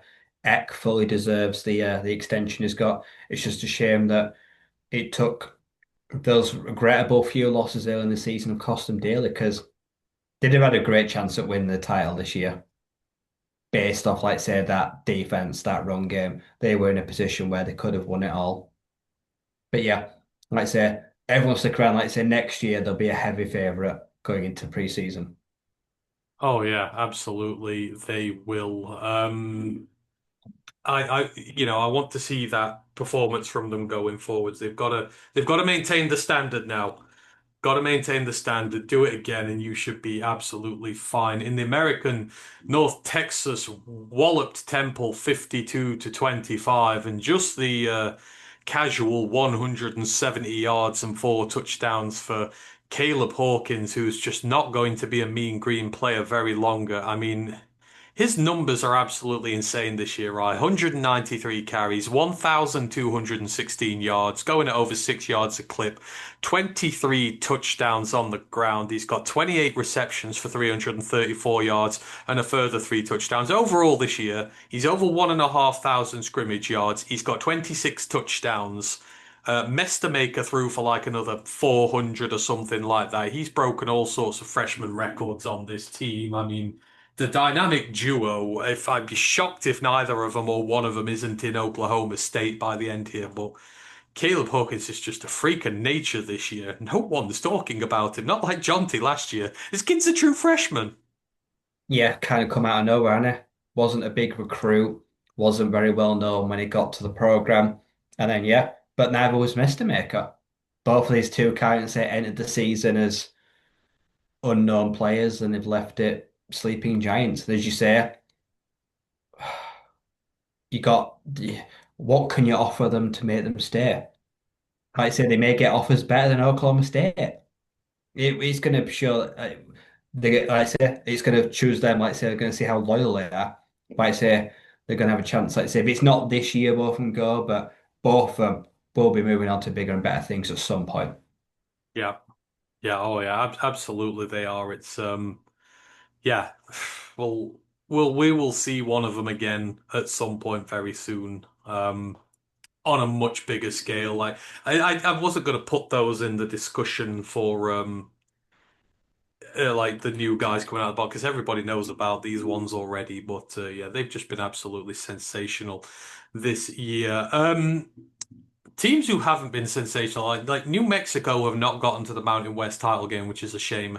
The Boise State Broncos did Ugh. with an 8-4 record, and they, by the hairs of their chinny chin chin, scraped by 25-24 against Utah State. It feels like one of the most undeserved championship appearances of all time when San Diego and Hawaii and New Mexico missing out. But by hook or by crook, we've somehow got a UNLV Boise title game again. But it feels like the most undeserved spot of anybody this year.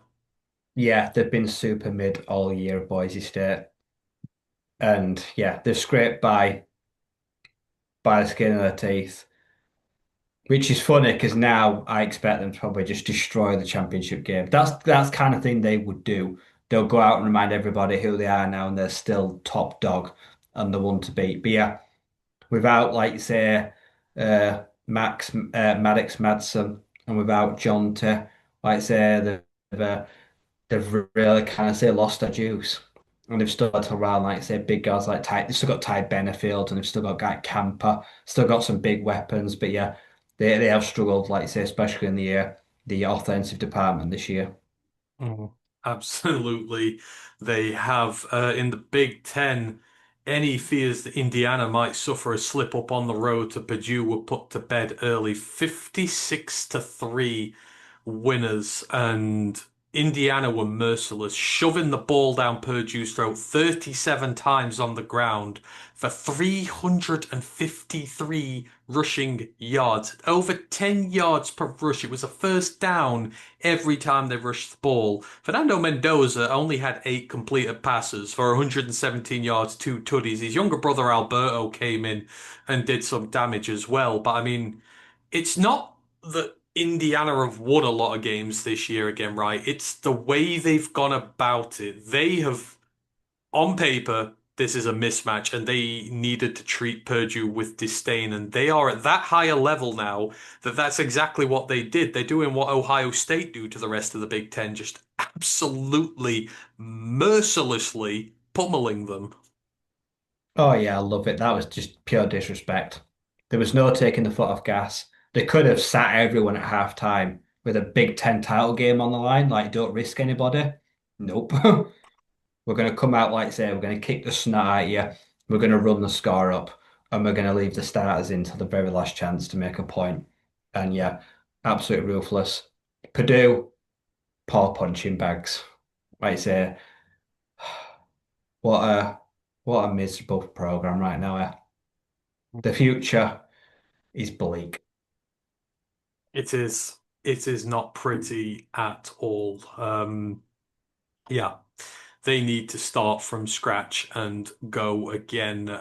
Moving on, and the first big matchup of the week, and we wondered when it was coming. Ryan, it was just a matter of time. Number 3, Texas A&M on the road to big rivals Texas, the number 16 ranked team in the country. Tamu, one of only 3 teams left in the nation in the FBS with an unbeaten record. They had a sailing path to the SEC championship game.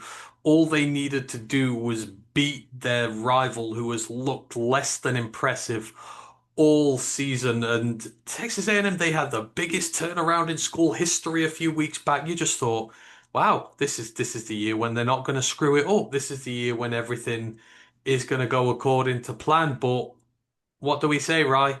Rivalry week is rivalry week. It doesn't matter who's good, who's bad, who's on fire, who's cold.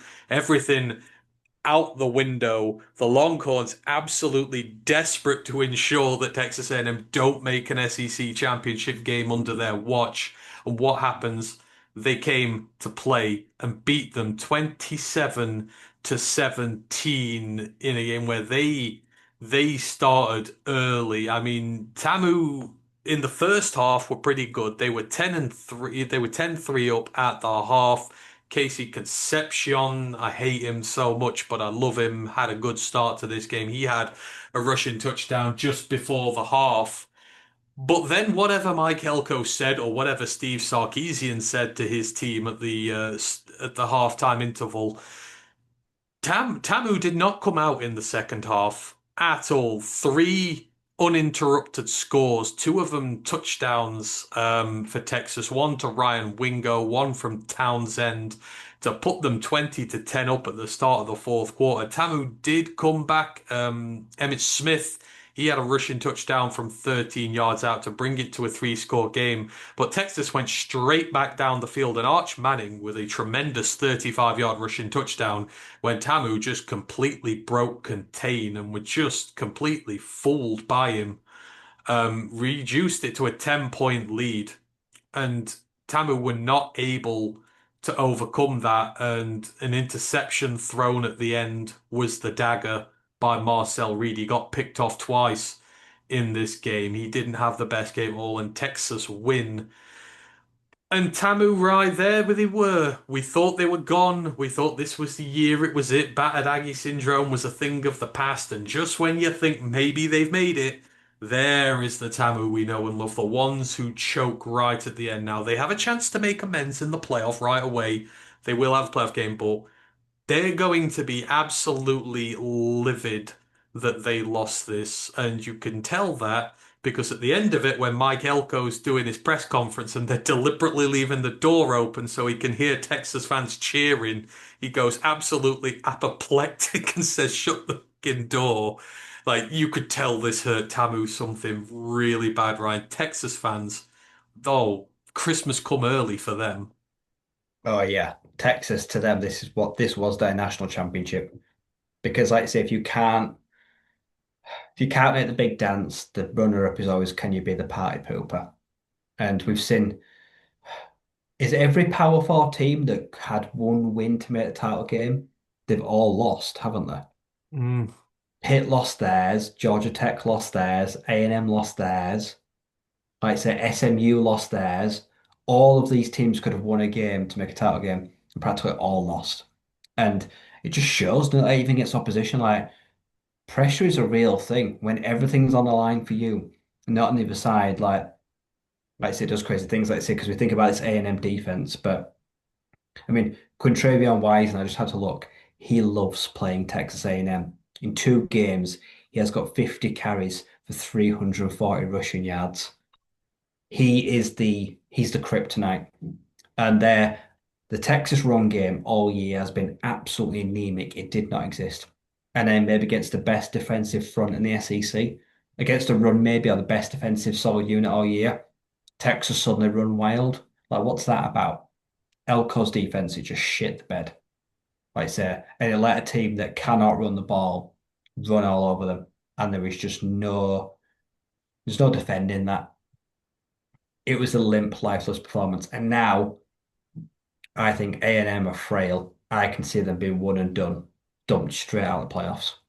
mhm. Yeah, But it's this, I mean, in recent weeks, Arch Manning's looked good.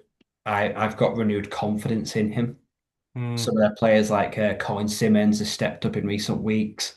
A lot of guys out there, like I say, Michael Taff with another interception, like just Ringo's had some big games. Like I say, there's definitely optimism. Like I say, yeah. this is Please don't why try to shove Texas in the playoffs in my face because it'll upset me. this is But why I think they're going I'm to. back on the Texas train. This is why I think they're going to, because I think they'll see Texas as a formed team and they'll I mean, sneak them in Texas could there. be. I wouldn't want to face Texas in the playoffs. Oh God, no. That would worry me. No. See, Texas A&M struggled to deal with Arch and his legs for some reason. He kept breaking contain. He's not really done that all year. But Texas's defense is what we thought it was going to be at the start of the year, and it wasn't quite. It's come on as the season's gone. But then on the flip side, I just, when they really needed it, Texas A&M's defense didn't come to play. No sacks for Howell. Did have a few pressures, but they kind of needed the really big game from him. Torian York played really well. Like he's going to go high in the draft. He's going to make somebody a very happy man or a very happy head coach when the draft comes around. But it was just so disappointing. I thought they were better than that, and yeah, Elko was pissed. Like they were deliberately taunting him at the end of the game. This is what I love about rivalry week. They kept opening the door to his press conference just to piss him off, and I mean, we didn't even talk about some of the other hijinks that got on. Miss State fans stealing Trinidad Chambliss's game jersey out their locker room was a funny one. Did they Yeah. use it as a rug in a dorm in the end or Yeah, something in a like that? It bathroom, was like they got a shower and wiped their wet feet on it. yeah. It's I just mean, that it's didn't so age me well, though, petulant, did it? isn't Because he it? had like a career day. It's so petulant though, isn't it? It's so It, funny. It's like just he didn't even care, like I said, that he went out there and just put an absolute clinic against them either. yeah, like he'll be the one laughing at the end of the day. But this is the stuff we live for. It'd But be yeah, interesting to see now how A&M responds to that. yeah, it's going to put a lot of pressure on What them are they now. made as tougher stuff? Yeah, and they're not going to get a first round bye now, so that's the killer for them. They'd have had a first round bye. Now they're going to have to travel somewhere. And are they going to be all right on the road? I mean, I feel like they play better on the road, but I could just be lying out my arse there. But yeah, it's going to be interesting to see how they bounce back from this. Another rivalry game that took place. And Ryan is going to be very happy with this one because he predicted it. Can we just But skip it then? I mean, I predicted it for all the wrong reasons. I even said 3 interceptions. I've never been more sad to be right. yeah, Arizona destroyed Arizona State, and Jeff Sims went It back to was being Jeff dreadful. Sims. Yeah, the season ended on a little bit of a sour note there and gave Texas Tech and BYU automatic entrance to the Big 12 title game. But yeah, it just, Arizona are legit. They're a legit team, Arizona. I mean, to be fair, I mean, you were winning at half. I think they just didn't come out What's in the funny second is that half, they did scored they? like 6 points off 3 interceptions, but he also fumbled twice. Yeah, He turned it over 5 times, and that's where they scored the touchdowns. yeah. Yeah, I'm just waiting minus. now for Levitt 10 at the portal. Yeah. So get this, 23-7 game, -4 turnover margin, turnover luck of 13 points. That's a 26-point swing when all is said and done. Like that's absolutely insane. Yeah, the vast majority of points came off turnovers, but Arizona end with some mediocre confidence in this year. They could potentially be good this year. Oh, and I completely forgot. We were talking about coaches earlier. Chris Kleeman retired. Kansas State don't have a head coach anymore. Yeah, they're lining up the A&M offensive coordinator. They are, aren't they? Fine, yeah, Um, they want him after the playoffs, and I think he said he wants it. mm, mm. Intriguing indeed. The next one, the big one, and I'm sorry, Michigan fans, I had to do this to you, but for the first time in 5 years, when we've been doing this show talking about the game, I've made my predictions 5 years in a row now. I'm now 5 for 5, y'all. 4 years in a row, I got Michigan winning this thing. The fifth year, I had Ohio State winning it. I did have it by 4 scores. It was three, though, so I like to think I was in the general vicinity. Ohio State win 27-9 over Michigan. And you know what? I will give Michigan props. Early on, they did fight and they did make a game out of it. And you wondered if they were going to be able to pull off a shock. They had a couple of field goals to put themselves 6-0 up early. Zavada was clutch as always. Ohio State got a field goal back, and then it kind of broke open. Sayin found Jeremiah Smith, which was absolutely fucking lovely touchdown for him. Just completely mossed the corner that he was on. Broke the plane. Just about the call was upheld to make it 10-8. But Michigan did get another field goal back, and it was 10-9 just before the half, but with 16 seconds left.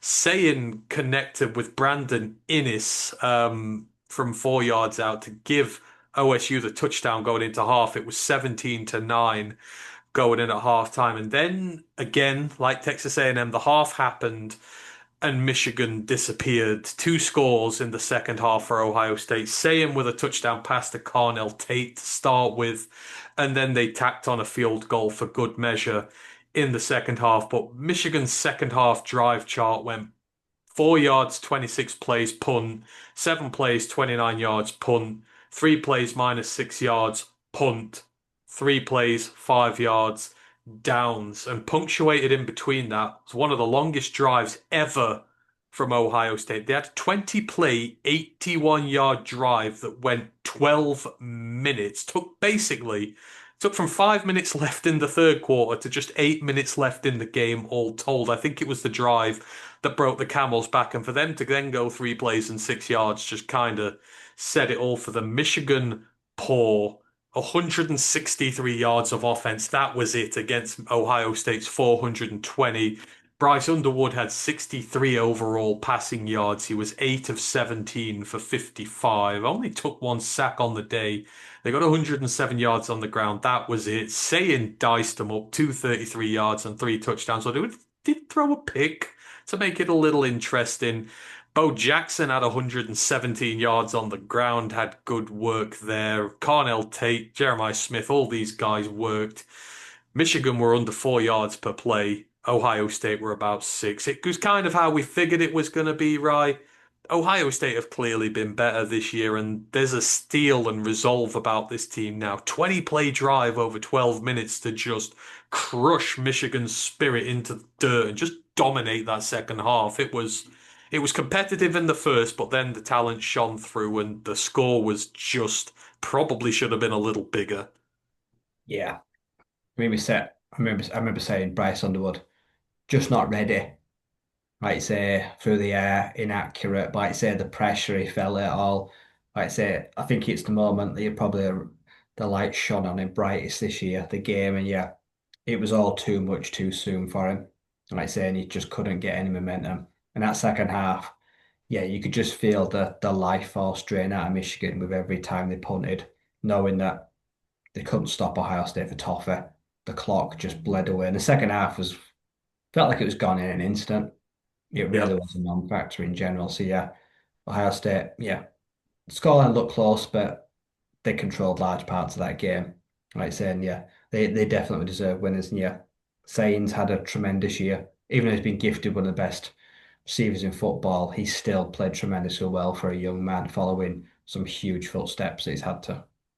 Yeah, and again, it's the big playmakers on defense doing it. Sacks for Caden Curry, Kenyatta Innocent. Jackson on I the put him in other our end. half-season mock draft. He's had a really good, strong finish to the year. Yeah, Igbinison targeted 3 times, gave up 1 catch for 6 yards, had an interception on the day. Absolutely tremendous work for him. Sonny Styles was tremendous. Arvell Reese was good. That's why we said, right, this Ohio State defense had a backbone finally, and then their players just showed out completely. And Michigan couldn't get a run game going, and that was all she wrote, really. They were so good, that Ohio State defense. They just smothered the life out of Michigan, and yeah, they had no plan B, plan C, plan D. It was over from then. Yeah.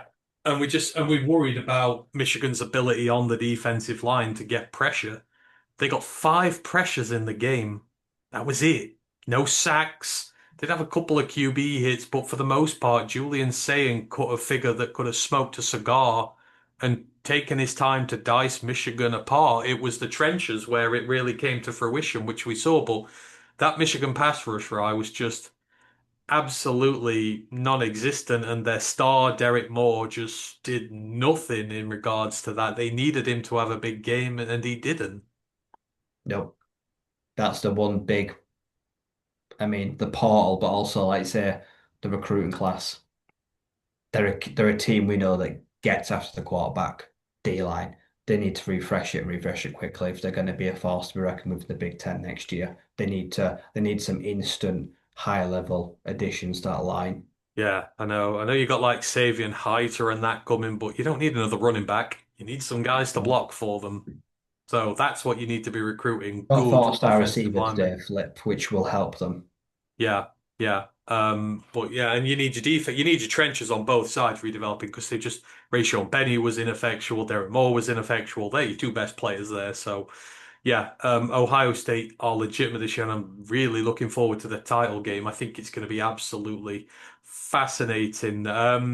Texas Tech, in the event that Arizona State did win. Texas Tech were going to need to knock off West Virginia just to make sure there was no way they were left out the dance. And I mean, they left nothing to imagination, right? They shut West Virginia out 49 to nothing when, questions were asked whether did they have the steel in them to just finish out this season and get a potential banana skin out the way. I mean, they did.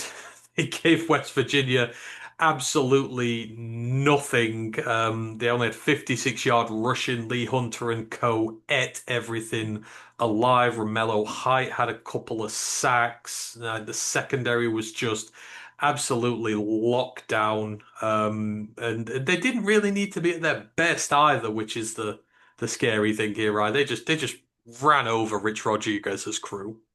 Yeah. Leave no stone unturned, leave nothing to doubt. Go out there, handle your business, like I say, and just don't leave it in the hands and fates of God. Baron Morton, when he's played this year, has Mm. been tremendous. That D line, I mean, touch wood, it's managed to stay healthy all year. That's the first big thing. like I say, but two, it's been tremendous all year in consistency. So yeah, they are serious threat, and they got lots of names going to draft as well. And they all got pulled after like at the half. I think David Bailey only played like 20 snaps. Like the dude's just gonna be fresh and ready to go, which is Yeah, scary. save them all for the big, save them all for the big dance. This was the perfect result for them. The fact they could rest everybody pretty much before the title game took place, which is again, good luck BYU. They've done you in once already. You want to go through that again. Couple of pick watchers I got incredibly wrong. What is meant to be a fiercely competitive local derby, as we say, it's a big ass rivalry game. Kentucky against Louisville. I actually bought into the Kentucky revival, the Cutter Bowley revival. Louisville have been kind of all over the place recently, and I thought, well, maybe Kentucky can sneak one out on them. Yeah, could they fuck? 41 to nothing for Louisville.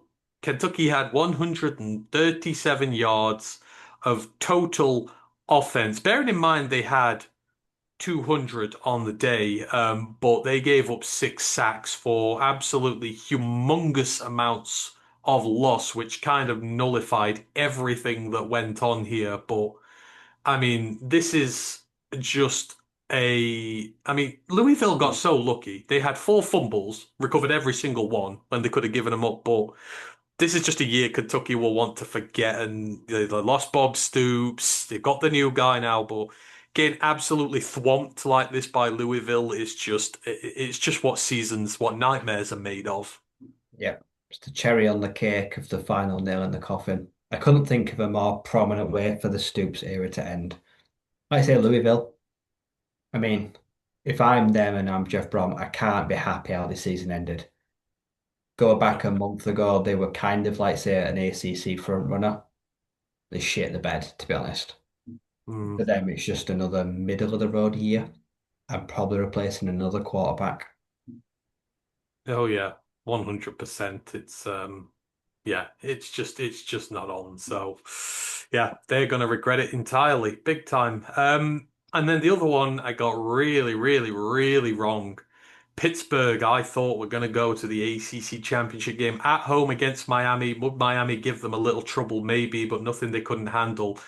Miami absolutely slammed them 38 to 7 in a game which ceased to be competitive fairly quickly. Pitt, I think first quarter was boring as fuck. Pitt did take the lead. Um, Heinzel found Holmes for a touchdown pass, so it was 7-3, but that was the last points that Pittsburgh scored in this game. That was right at the start of the second quarter. For the next 45 minutes, they got absolutely nothing. And Carson Beck diced them up. He had 250 yards and 3 touchdowns. The run game was fairly good. Miami's defense just went absolutely nuts on Heinzel. Ruben Bain, another 2 sacks for him. Ahmed Moten, he had 2 sacks as well. Bryce Fitzgerald had one. They just absolutely stuck the clamps on anything Pitt did to them. And Pitt play hard and fast, right? But that gung ho style of offense they play and defense, if a team can deal with you, it can get messy very quickly. And this Miami team just completely and utterly outcoached them. And yeah, Pittsburgh's season ends on a disappointing squib, and Miami will also be ruining this season because they had the world at their shoulders with the Notre Dame win, etc., and they've also probably thrown it away. Two teams who are going to be furious with themselves going into the off-season. Yeah, like you say, Pitt, Jekyll and Hyde. You get the Georgia Tech performance where they give themselves the opportunity to do the unthinkable, steal a title place. Like I say, and then shit the bed, lay an egg against the Hurricanes team that weeks ago looked like they could never miss the playoffs. Were shooing for the ACC title game, but did everything they could in their power to make us screw it up. And now, they're both watching from the sideline on TV with, like I say, a sickening feeling in their gut, knowing it should be one of them, if not both of them. Like Hmm. saying, that's how quickly seasons can end. Like I say, Pitt has hope with Heinzel start next year better. Yeah. Miami, Miami's wasted Bain, Messador, Beck, like I say, their left tackle. They're going to have a big group of players that are going to leave this year. like I said, and they're going to have to try recycle them and go again next year. Yeah. It's going to be a lot Yeah. harder for them next year. A lot of prominent faces are about to leave the program. Yep, they are indeed. Another rivalry game. South Carolina's miserable season ends with a loss to rivals Clemson. South Carolina finished 4-8. They were just 1-7 in the SEC. And Clemson, that's a very hated game. It's not as well-known rivalry as some of the others, right? But it's been a rubbish year for Clemson, but this will have cheered them up a bit to end it. But for South Carolina, maybe one of the most disappointing seasons of them all. We had such high expectations for them, and they have just not delivered. Nicholas Harbour again looks really good. He's the one positive they can take out of this, but outside of that, they'll be glad the season's done. And Shane Beamer's got a lot to think about going into the off season now. Yep, Sellers started the year with so much hype. He's lost a lot of it. Like I say, he's looked fragile. Like I say, he's had to play through multiple injuries. Like I say, he's really struggled at times. He's really fallen out of favour with a lot of people. Like I say, Nick Harbour on a bad team has shown the flashes. He's got all the tools and that. He's still probably an NFL draft darling. I don't think he has to worry about that. I mean, should Beamer still really have a job? Mm, He's got to start the season next year like one of the hottest seats in the country, surely. yep, yep, yep. At I what agree. point do they pull the trigger on him? It's going to have to be swiftly. Yeah, it is. It is indeed. Moving on, Houston beat Baylor 31-24. Houston will end the season ranked. I mean, a 9-3 season is not bad for the Cougs given where they were last year. Baylor, though, I mean, Dave Aranda's got to be gone soon, right? 5-7 this year, 3-6 in the Big 12. Like, it's just so much disappointment from a team that was on a high at the end of last year, but they just never got going. Nope. Like I say, and it's because of defense. Yeah. There's been very few issues on offense most of the year, but their defense couldn't stop a cold.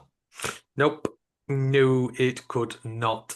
Kansas State finished off the year 24-14 winners over Colorado. They end 6-6, but they're not going to a bowl game. They don't want to do that. So boo hoo, because that means Florida State might get one now. Because of that, Iowa State ended with a win over Oklahoma State. They finish 8-4. Oklahoma State finished 1-11. But better times are coming for Cowboys fans. East Carolina ended with a thumping of Florida Atlantic 42-3. Caden Hauser, what a year he has had. Toledo beat Central Michigan 21-3. Not enough to get them in the MAC title game, though. That goes to Miami of Ohio, who took down Ball State 45-24. So the Redhawks, against all expectations at 7-5, are going to the MAC title game. BYU finished off UCF 41-21 to give themselves one last chance in the title game to get to where they want to go.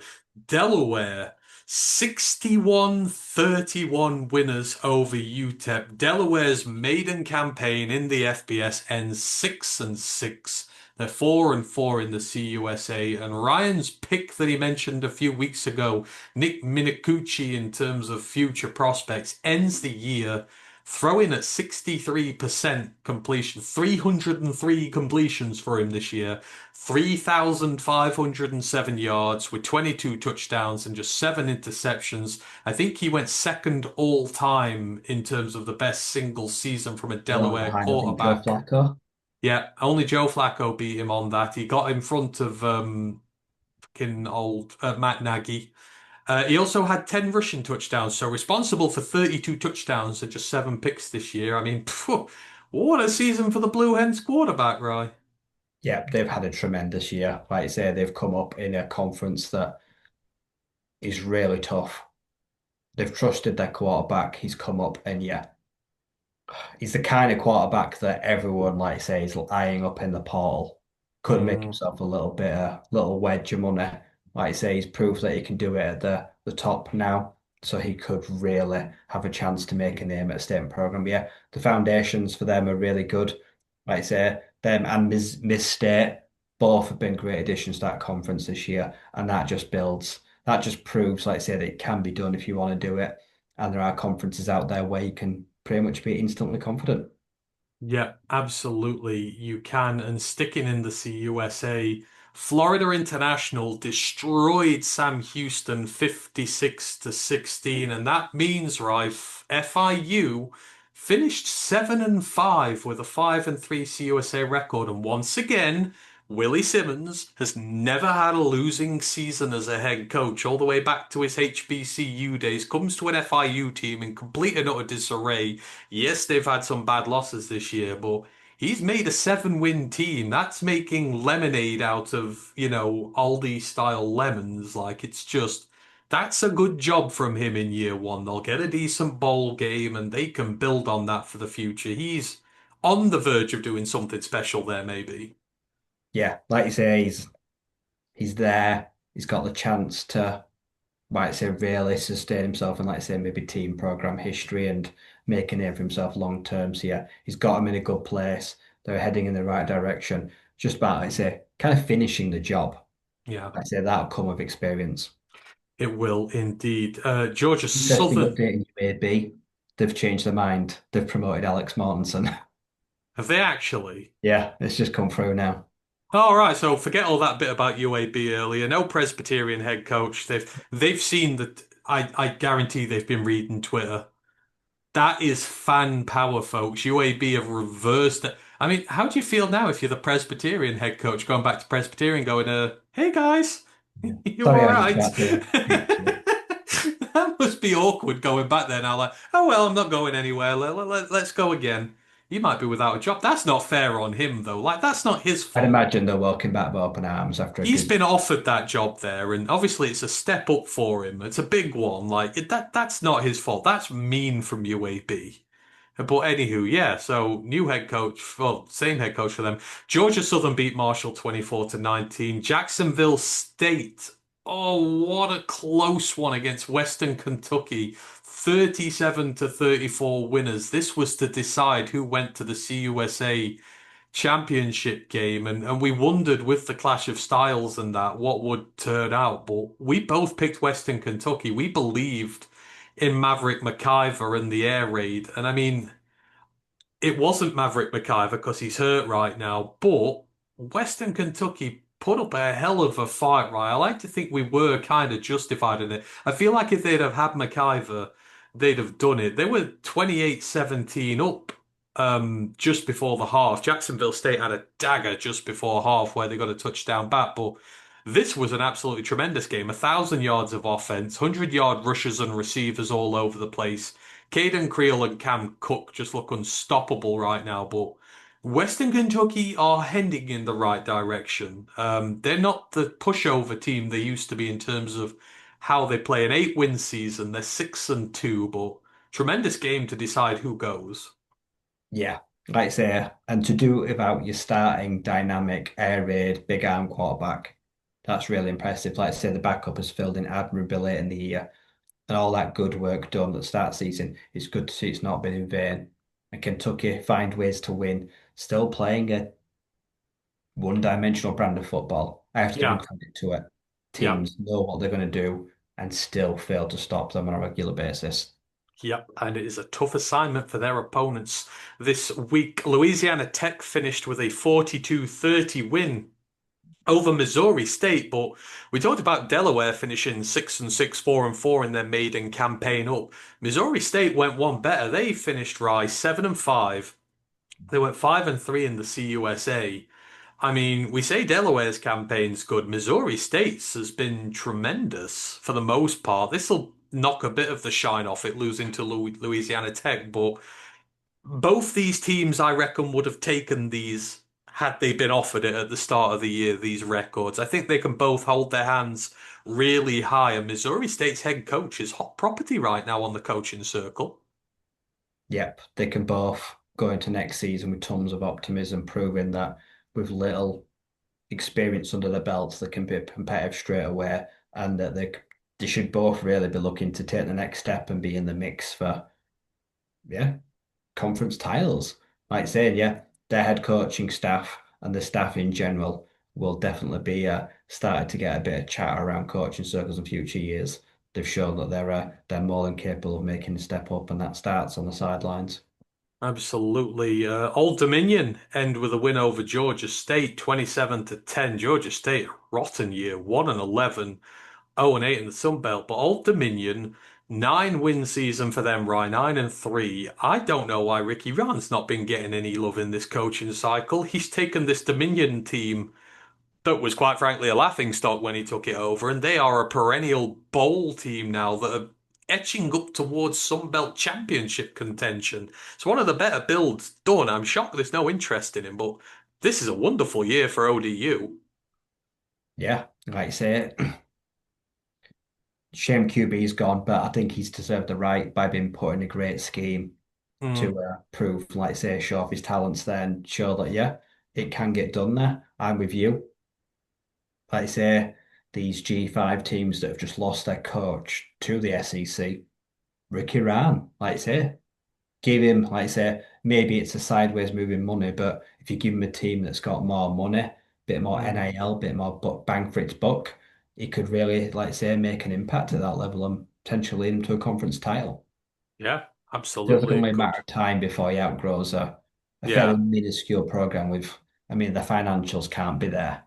No, and they'll lose a lot of their good players this year. Say quarterbacks. I mean, in fairness, they've gone back to back with quarterbacks. They found this kid after losing the last one, so no one's to say they can't do it again. And it'll be a desirable place for QBs to go now. So hopefully he can carry that on. But they'll get a good bowl game at 9 wins. They should get a high level bowl game to be a part of.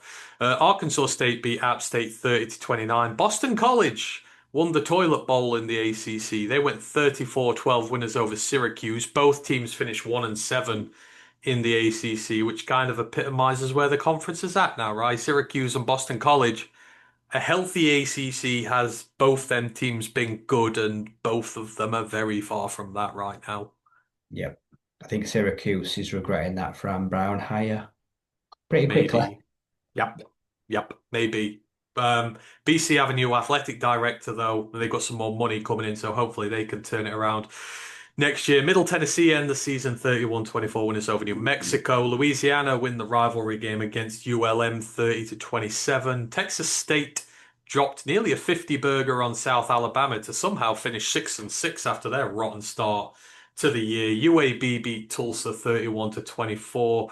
Oregon beat Washington 26 to 14. Maybe not as close as it was suggested. Washington 8 and 4, 5 and 4 in the Big Ten. That's just a big ass disappointment this year for them, right? We low key thought they might make a title game, but they've just been far from competitive this year in terms of a championship slot. Yeah. Too many disappointing results. Demond Williams, great QB, hot and cold, a lot of talent on that roster. But yeah, there's just been big weeks where it's just not shown up at all, and it's shown later in the season, unfortunately. Mm, it has indeed. Where were we? LSU 13, Oklahoma 17 in a game that was just turnover ridden. There were like 5 or 6 altogether. Matia threw 3 picks, but he had to throw a load because Oklahoma couldn't run it. But then Van Buren just had no time to throw the ball because Oklahoma were all over him. But Oklahoma finished the season 10 and 2. They're 6 and 2. They're going to the playoffs. It's still a big win for them. LSU 7 and 5. They've got a losing record in the SEC, which doesn't happen very often. So a big rebuild for Lane Kiffin when he gets there. The big rivalry game, right? Even if they don't make the playoffs, the Vanderpimps, surely they can't hang their heads any higher this year. They have traditionally been little brother in this rivalry. They've been bitched in this rivalry for a long time, and Tennessee have never considered them to be on the same footing. But this Vanderbilt team came in different. It strutted like a peacock. It showed its feathers. And although Tennessee took an early lead, and to be honest, for the most part of the first half, I mean, it ended up 21-21 at the half. It was a dilly-dally back and forth affair with both teams taking slug shots at one another, but you kind of always felt Tennessee had the advantage. But then in the second half, Vanderbilt came out and absolutely destroyed them. 4 of the 5 scores in the half were Vanderbilt scores. Vanderbilt dropped 613 yards of offense on Tennessee. 320 of that was on the ground. And bearing in mind, Vandy lost the turnover battle by two. They had four turnovers altogether. Tennessee had a couple, but Pavia again, immense. 170 yards as a rusher, 290 as a passer. Cedric Alexander, three rushing touchdowns. The Vandy defense had 10 tackles for loss, four sacks, a forced fumble, just wreaked havoc on this Tennessee side. And, you know, Vandy where they want to be, right? They had to put this Tennessee team to bed in their own patch to assert their dominance, and my howdy, did they? Every time it felt like Tennessee were trying to get away, Vandy just reeled them back in and then stomped on them. Such an impressive performance by the Commodores to end their season, and if it is the end of their season, which it shouldn't be, it's one of the best seasons we'll probably ever see from them. Yeah, quite the exclamation point on what should be go down as a historic year. Clark Lee's got a great chance at winning Coach of the Year. Pavia's got a good chance of being a Heisman finalist. This will go down in Commodore's books for a long time. And it's netted them a five-star quarterback. That shows them one season, like I say, of historic play on national TV, and you flip the best quarterback in the country potentially, and he stays home. And the future, like I say, I don't know a lot about Jared Curtis, but says a lot about, like I say, the program, the direction it's going in, doesn't it? Like I say, if it's the last game of the season, like I say, then I'm incredibly excited for their future going forward. If this kid is the real deal. Yeah, and he's come into a very healthy program. Tennessee's defense had a 9% stop rate. That means one in every 10 Vanderbilt drives didn't score points. Nine in every 10 Vandy drives on average were getting points. Just no stops from Tennessee whatsoever. And that was a rivalry game. Like, you know, Tennessee 8-4, 4-4 in the SEC. Heupel must be feeling some heat after that. Like getting absolutely wrecked at home by your little brother rival in front of your own fans. If there wasn't any pressure on him before, there must be at least a little bit on him now. Oh, a lot. Not a little, a lot. Right, so Tennessee, they're not an SEC contender, but they think they are. They spend money like they are. Their fans definitely convinced they are when they shouldn't be. They've Mm, definitely been exposed this year. I mm, don't think Josh Heupel is not the man to take Tennessee to where they need to be. And I no. think early next season, mid next season, find out quickly. It's a team that will have to make a decision quickly. And I think Yeah. Heupel will be on the chopping block, at least maybe this time in a year. It's going to be expensive. The buyout ain't cheap, but if it's going to be middle of the road pedestrian, then that's not, it shouldn't be good enough for Tennessee. You can't be settling for 8-4, 4-4. That's not good enough. No, it's not. Indeed. Mizzou beat Arkansas 31 to 17. They finish 8-4, but a disappointing year for them. Minnesota finished with a win over Wisconsin 17 to 7. 7-5 year for PJ Fleck and Co. 5-4 in the Big Ten, but probably a disappointment by their standards. Penn State beat Rutgers in a doozy 40 to 36 to somehow gain bowl eligibility after the way they started the year, which is crazy. Duke dropped a 50 burger on Wake Forest to go to the ACC title game in the most unlikely of circumstances. They needed four results to go their way, and they got each and every one of them, the lucky so-and-sos. TCU finish 45 and 23 against Cincinnati. Cincinnati's season fell off the rails. Four losses in a row, right, after been sorry, was it five losses in a row, maybe? No, it was four losses in a row to end the year, but TCU at 8-4 didn't even get a sniff of their conference title. Duke at 7-5 are in their conference championship game. This is the world we live in now that we've got no divisions. Yeah, like you say, TCU won a lot of games, just lost all the meaningful ones. And Mm, it sounds like Salisbury could be gone. Sounds like there's some big money being offered at him. mm, And I would yeah, take it because, like I say, Cincinnati's good, but they won't be good long. We've seen them have good bursts in the past, but it doesn't last long. If I'm Brendan, get the hell out of that kid, take the big money. yeah. Oh yeah, absolutely you do. Do it while you can, for sure. Um, but yeah, TCU end 8-4. Kennesaw State, the newbies from last year, had a rough time of it in the first year in the CUSA. Year two, oh, never mind, we're going to the championship game. 48 to 42 winners over Liberty. Liberty finished 4-8 with just a 3-5 conference record. Kennesaw State finished 9-3 with a chance to take on Jacksonville State. And you know what, Rye? I don't think they're a token opponent against their much favoured rivals in this. Kennesaw State were put under pressure in this game. Liberty ran for 320 yards. Evan Dickens had 43 carries for 261 yards and four touchdowns. And this was a high scoring affair, which Liberty were winning at one point fairly comfortably. They were Oh, hang on. No. Yes, they were. Towards the end, it got to overtime. So it was 35 all after regular time. It went to overtime. Liberty scored a touchdown at the start of first overtime. Kennesaw State, under pressure, were able to respond and take it to second overtime.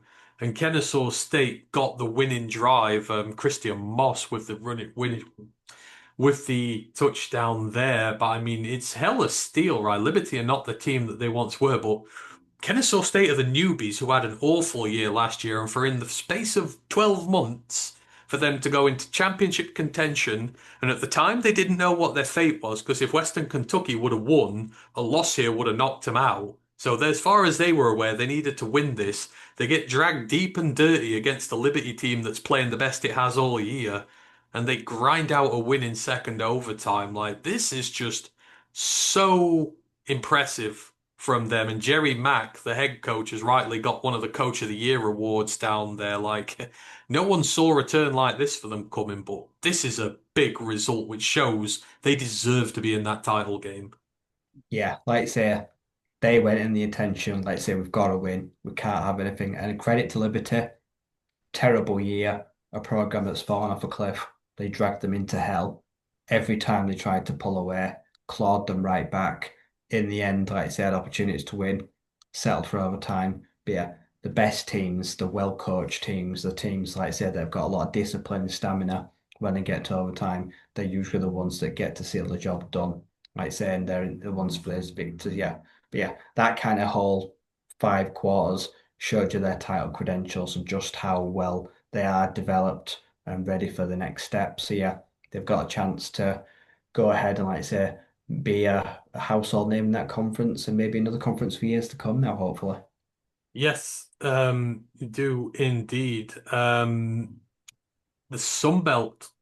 The West was decided, or the West's opponent for James Madison was decided in a game between Troy and Southern Miss. Southern Miss, their turnaround this year has been incredible.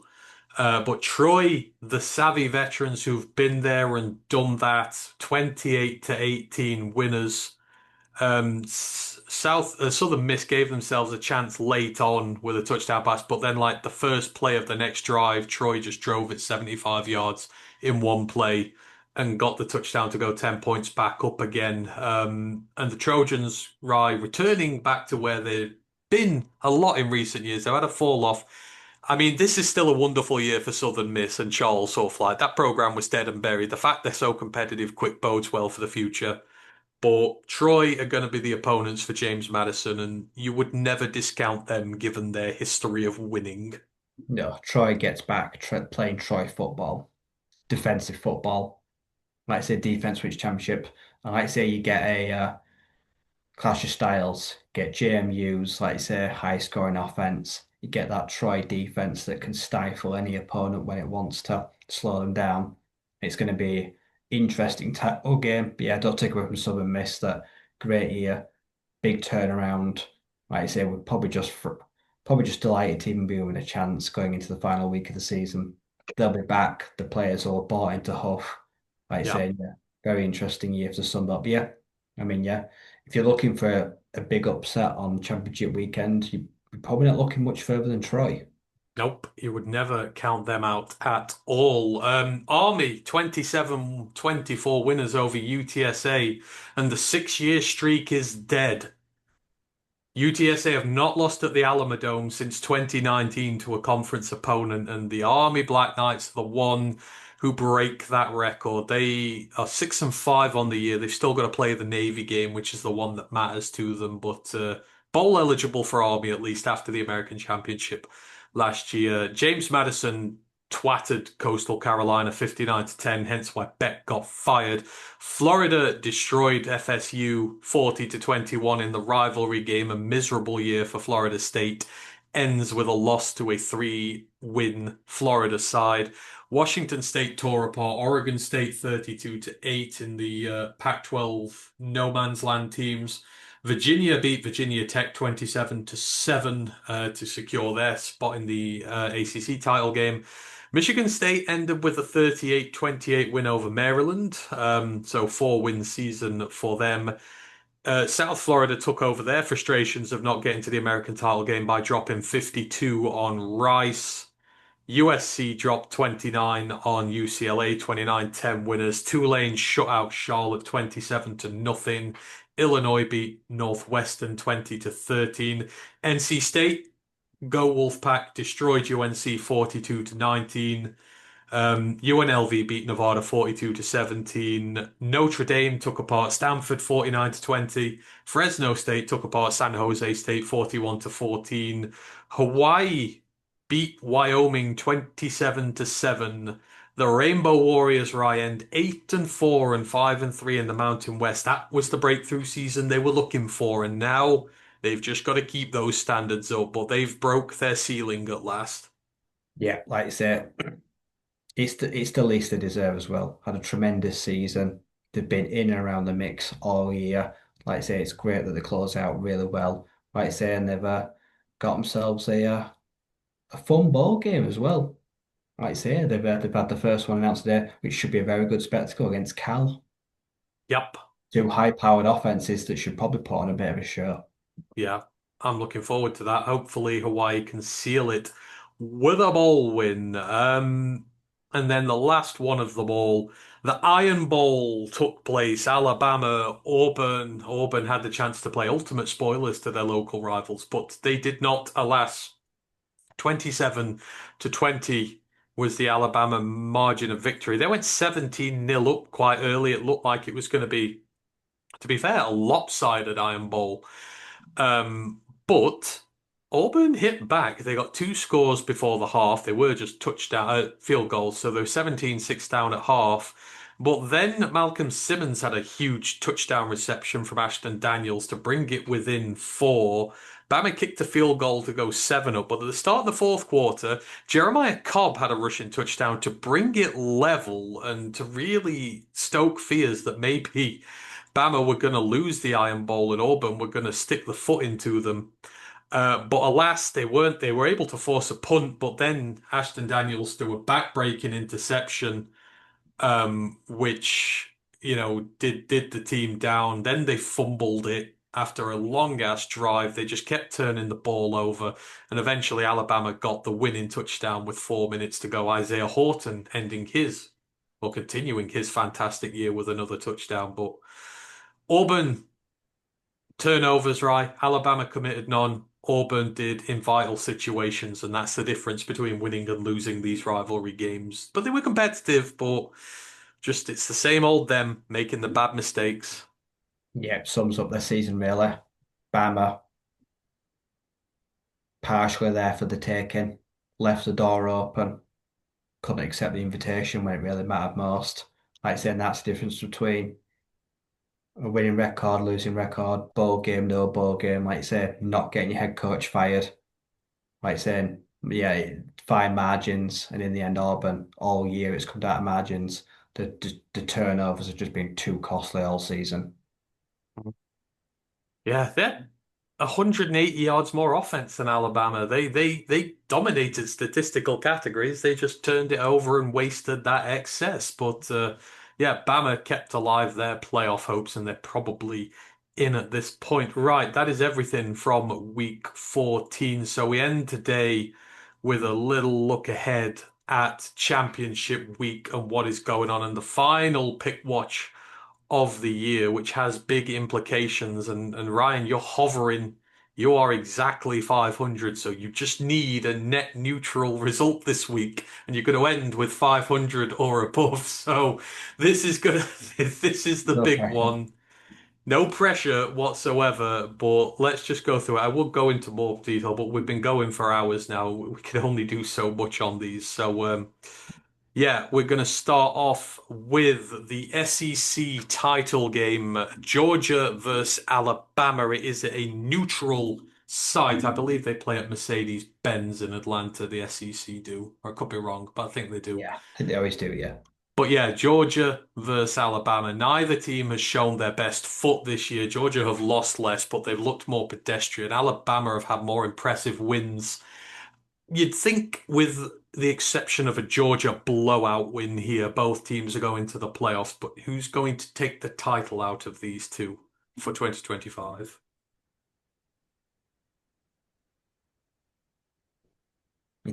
I can see Bama pulling the rug from underneath them. Like I say, Stockton has been really good, not great. Georgia's plodded along nicely. Bama's been made to work for it. Yeah. Like I say, they left the door open. They dodged a bullet against Auburn. But yeah, I think they're going to come in hungry. Like I say, they can't afford to leave any no doubt in it. Bama needs to win, or they Mhm. may miss out. So you're going Bama. See, I'm going Bama because I think that they they'll win the regular season one, and then postseason Georgia will turn up if they face each other again, and then Georgia will wipe them. That seems to be how it works in recent years. So I've got Georgia there. Next up, we've got the Big 12 championship game. We have BYU, the Cougs versus Texas Tech. That takes place at the Cowboys AT&T Stadium. And I mean, Texas Tech, right, obviously very heavily favored for this. They've already kicked BYU's ass once this year already, basically shut BYU out for the entire game right until the very end, built off this absolutely fearsome defense they have. But I guess BYU have seen what they're up against now, and they will have had chance to try and game plan for it. The thing is, can they do it second time around, or is this going the way that 99.9% of people think it's going to go, and Texas Tech are going to rule and get that first round bye?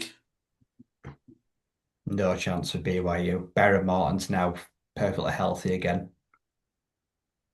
They'll run straight through BYU. I see. This would be where I would make the pick for the underdog and the plucky one, but I mean, it doesn't matter for me. I'm going to finish with a losing record unless I get all of these right. But yeah, I'm going to go Texas Tech with this and save my stock, as it were. Next up, we've got the American North Texas at Tulane, and it is at Tulane. Most of the Group of Five conferences play at the conference champions or whoever's finished at the top stadium. But I mean, North Texas, right? They have scored 50 points in 7+ games this year. Quite frankly, they sport the best offense in the nation. But Tulane have John Sumrall. They have deadly trenches themselves. They've got good players themselves. This is just clash of the Titans, as you were. Who is going to come out in top of the American fight? Tulane can slow down North Texas, but I don't think enough. I just don't think Tulane's got the firepower to compete. So I'm going to take a close North Texas win. This will be the first time I deviate from you. I am going to say Tulane.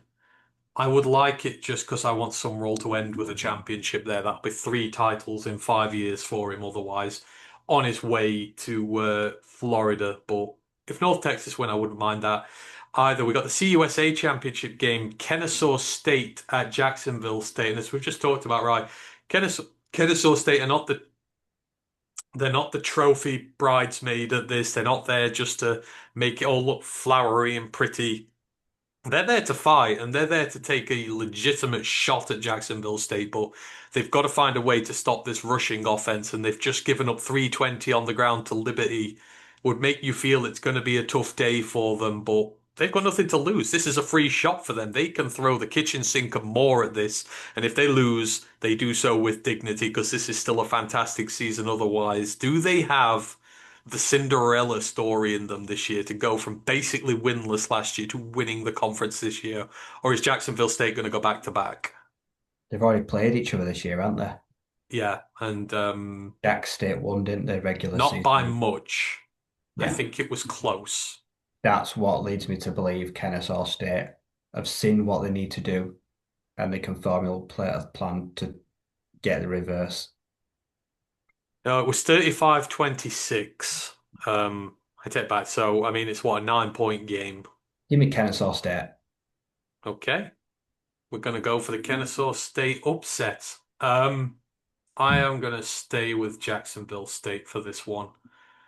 Um, yeah, Amari Odom threw 3 picks last time against Jacksonville State. If they can run the ball well, then maybe we'll see. But I do hope that Kennesaw State are able to win that one.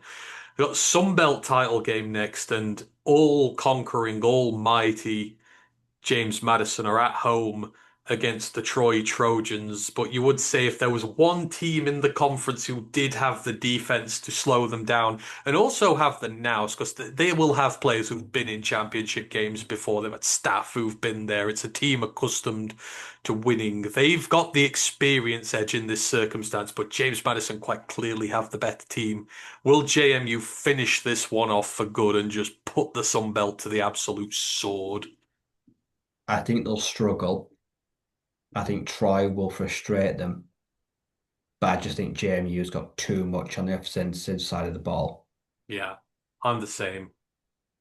If this came down to like a field goal or something, I would not be shocked.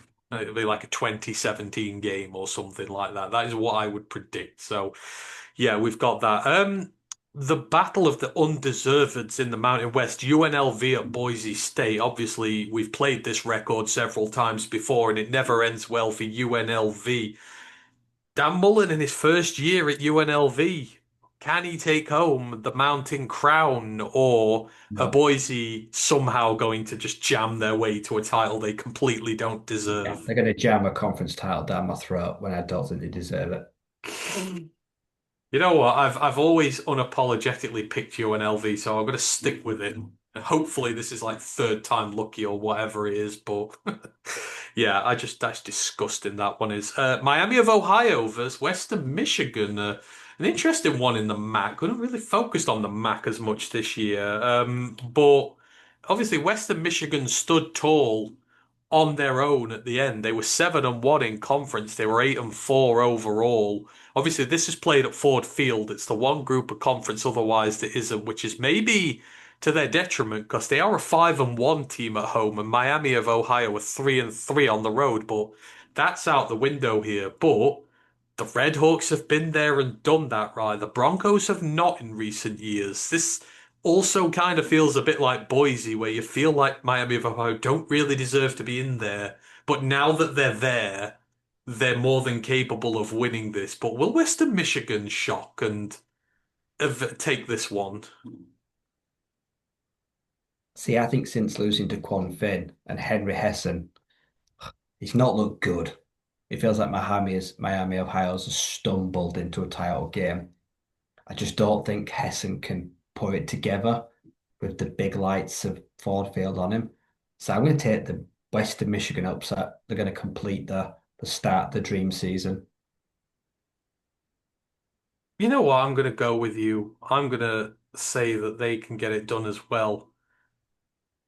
So yeah, that is a Western Michigan sweep in the MAC title game. We have the Big 12 title game at the Indianapolis Colts Stadium, Lucas Oil Field. Indiana versus Ohio State, two teams who have been head and shoulders much better than anything else the Big Ten has put out there this year. This time last year, Ohio State put to sleep the little scrappy little underdog Indiana beneath them. Indiana were good, but they were not on Ohio State's level, and Ohio State just completely nullified Indiana's offense and kind of made it an easy win. But Indiana are back now. They're not some scrappy little underdog anymore. They are a program that has playmakers. They have one of the best defenses in the nation, on par with Ohio State's, in my opinion. And their offense, they've got a four-headed monster at running back. They've got two of the best receivers in the conference. They've got a quarterback who's up for a Heisman. This feels this year like this is where Indiana have, they learnt their lesson last year. They've come back and they're ready for another go. And I think they've got a legitimate chance against Ohio State. I don't think this is just OSU are going to cream them, steamroll them. I see this as even almost.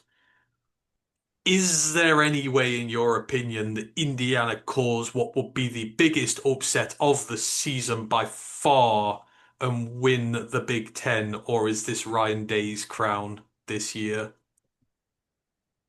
Indiana won't win, but I think they're going to make it one hell of a game and make Ohio State work for every yard.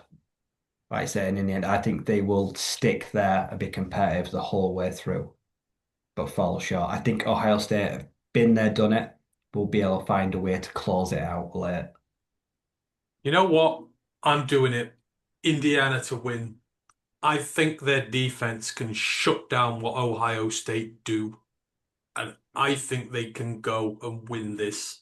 This is more in hope than expectation because I love the story so much, but screw it. I've got to have one of those picks this week. So yeah, I've got Indiana over Ohio State. The ACC title game, Duke versus Virginia. Are we gonna see a five-win team win a championship this year, Ryle? Will Virginia Yes, save us give me all? all the chaos. Darian Mensah throws for 400 yards. Haven't Duke screwed you at every single opportunity this year? Yep, but they could win. They don't Literally deserve to win, every. which means they will win. Okay, in that case, I'm picking Virginia because whenever Ryan picks Duke, you always pick the opposite. Them's are the rules. And then to finish it off, well, because there's only nine conference games, I needed a 10-team slate because I'm not having nine screwing up all my nice settings and stuff like that. So we put one game in. We put an FCS playoff game in. Number nine, Rhode Island at number eight, UC Davis. With them being the two closest seeds, figure it might be the most competitive game of them all to try and figure out. So, who have you got, right? FCS playoffs, UC Davis at home to Rhode Island. Who wins the Got last pick watch fixture of the year? only one winner here, and that's the Caden Pennick led Aggies offense. Rhode Island Um, struggled in their first game, and they won't like coming up against what he can do with his arm and legs. well, I'm taking the FCS expert's opinion, and I'm going UC Davis as well. So if they lose, I'm gonna blame you. And with that, our show is done. There are no other fixtures this week. It is just the championship games. Any Army So Navy? that's next week. And next week. Yeah, we can dedicate a segment to that next week. But yeah, that is it for games this week. Obviously, the FCS playoffs are happening. It's going to be good fun. But yeah, thank you ever so much this evening. Apologies that the vast majority of this show has been done recorded, but I didn't want another power outage messing up a stream again. So we'll put this up. Any questions or comments, as you always know, just whack them in the comments below. We're getting into draft season, so if you want us to do stuff for you, we're here at your disposal. But yeah, next show's coming up.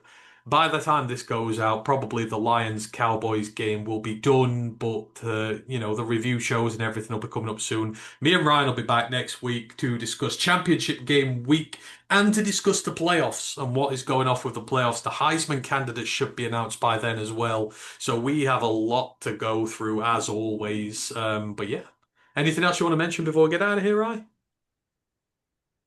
Nope. I think we're gonna get some surprises this weekend.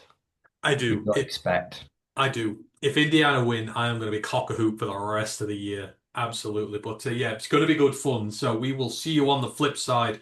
Have a fantastic weekend. Enjoy the football, and we shall see you soon. One pride.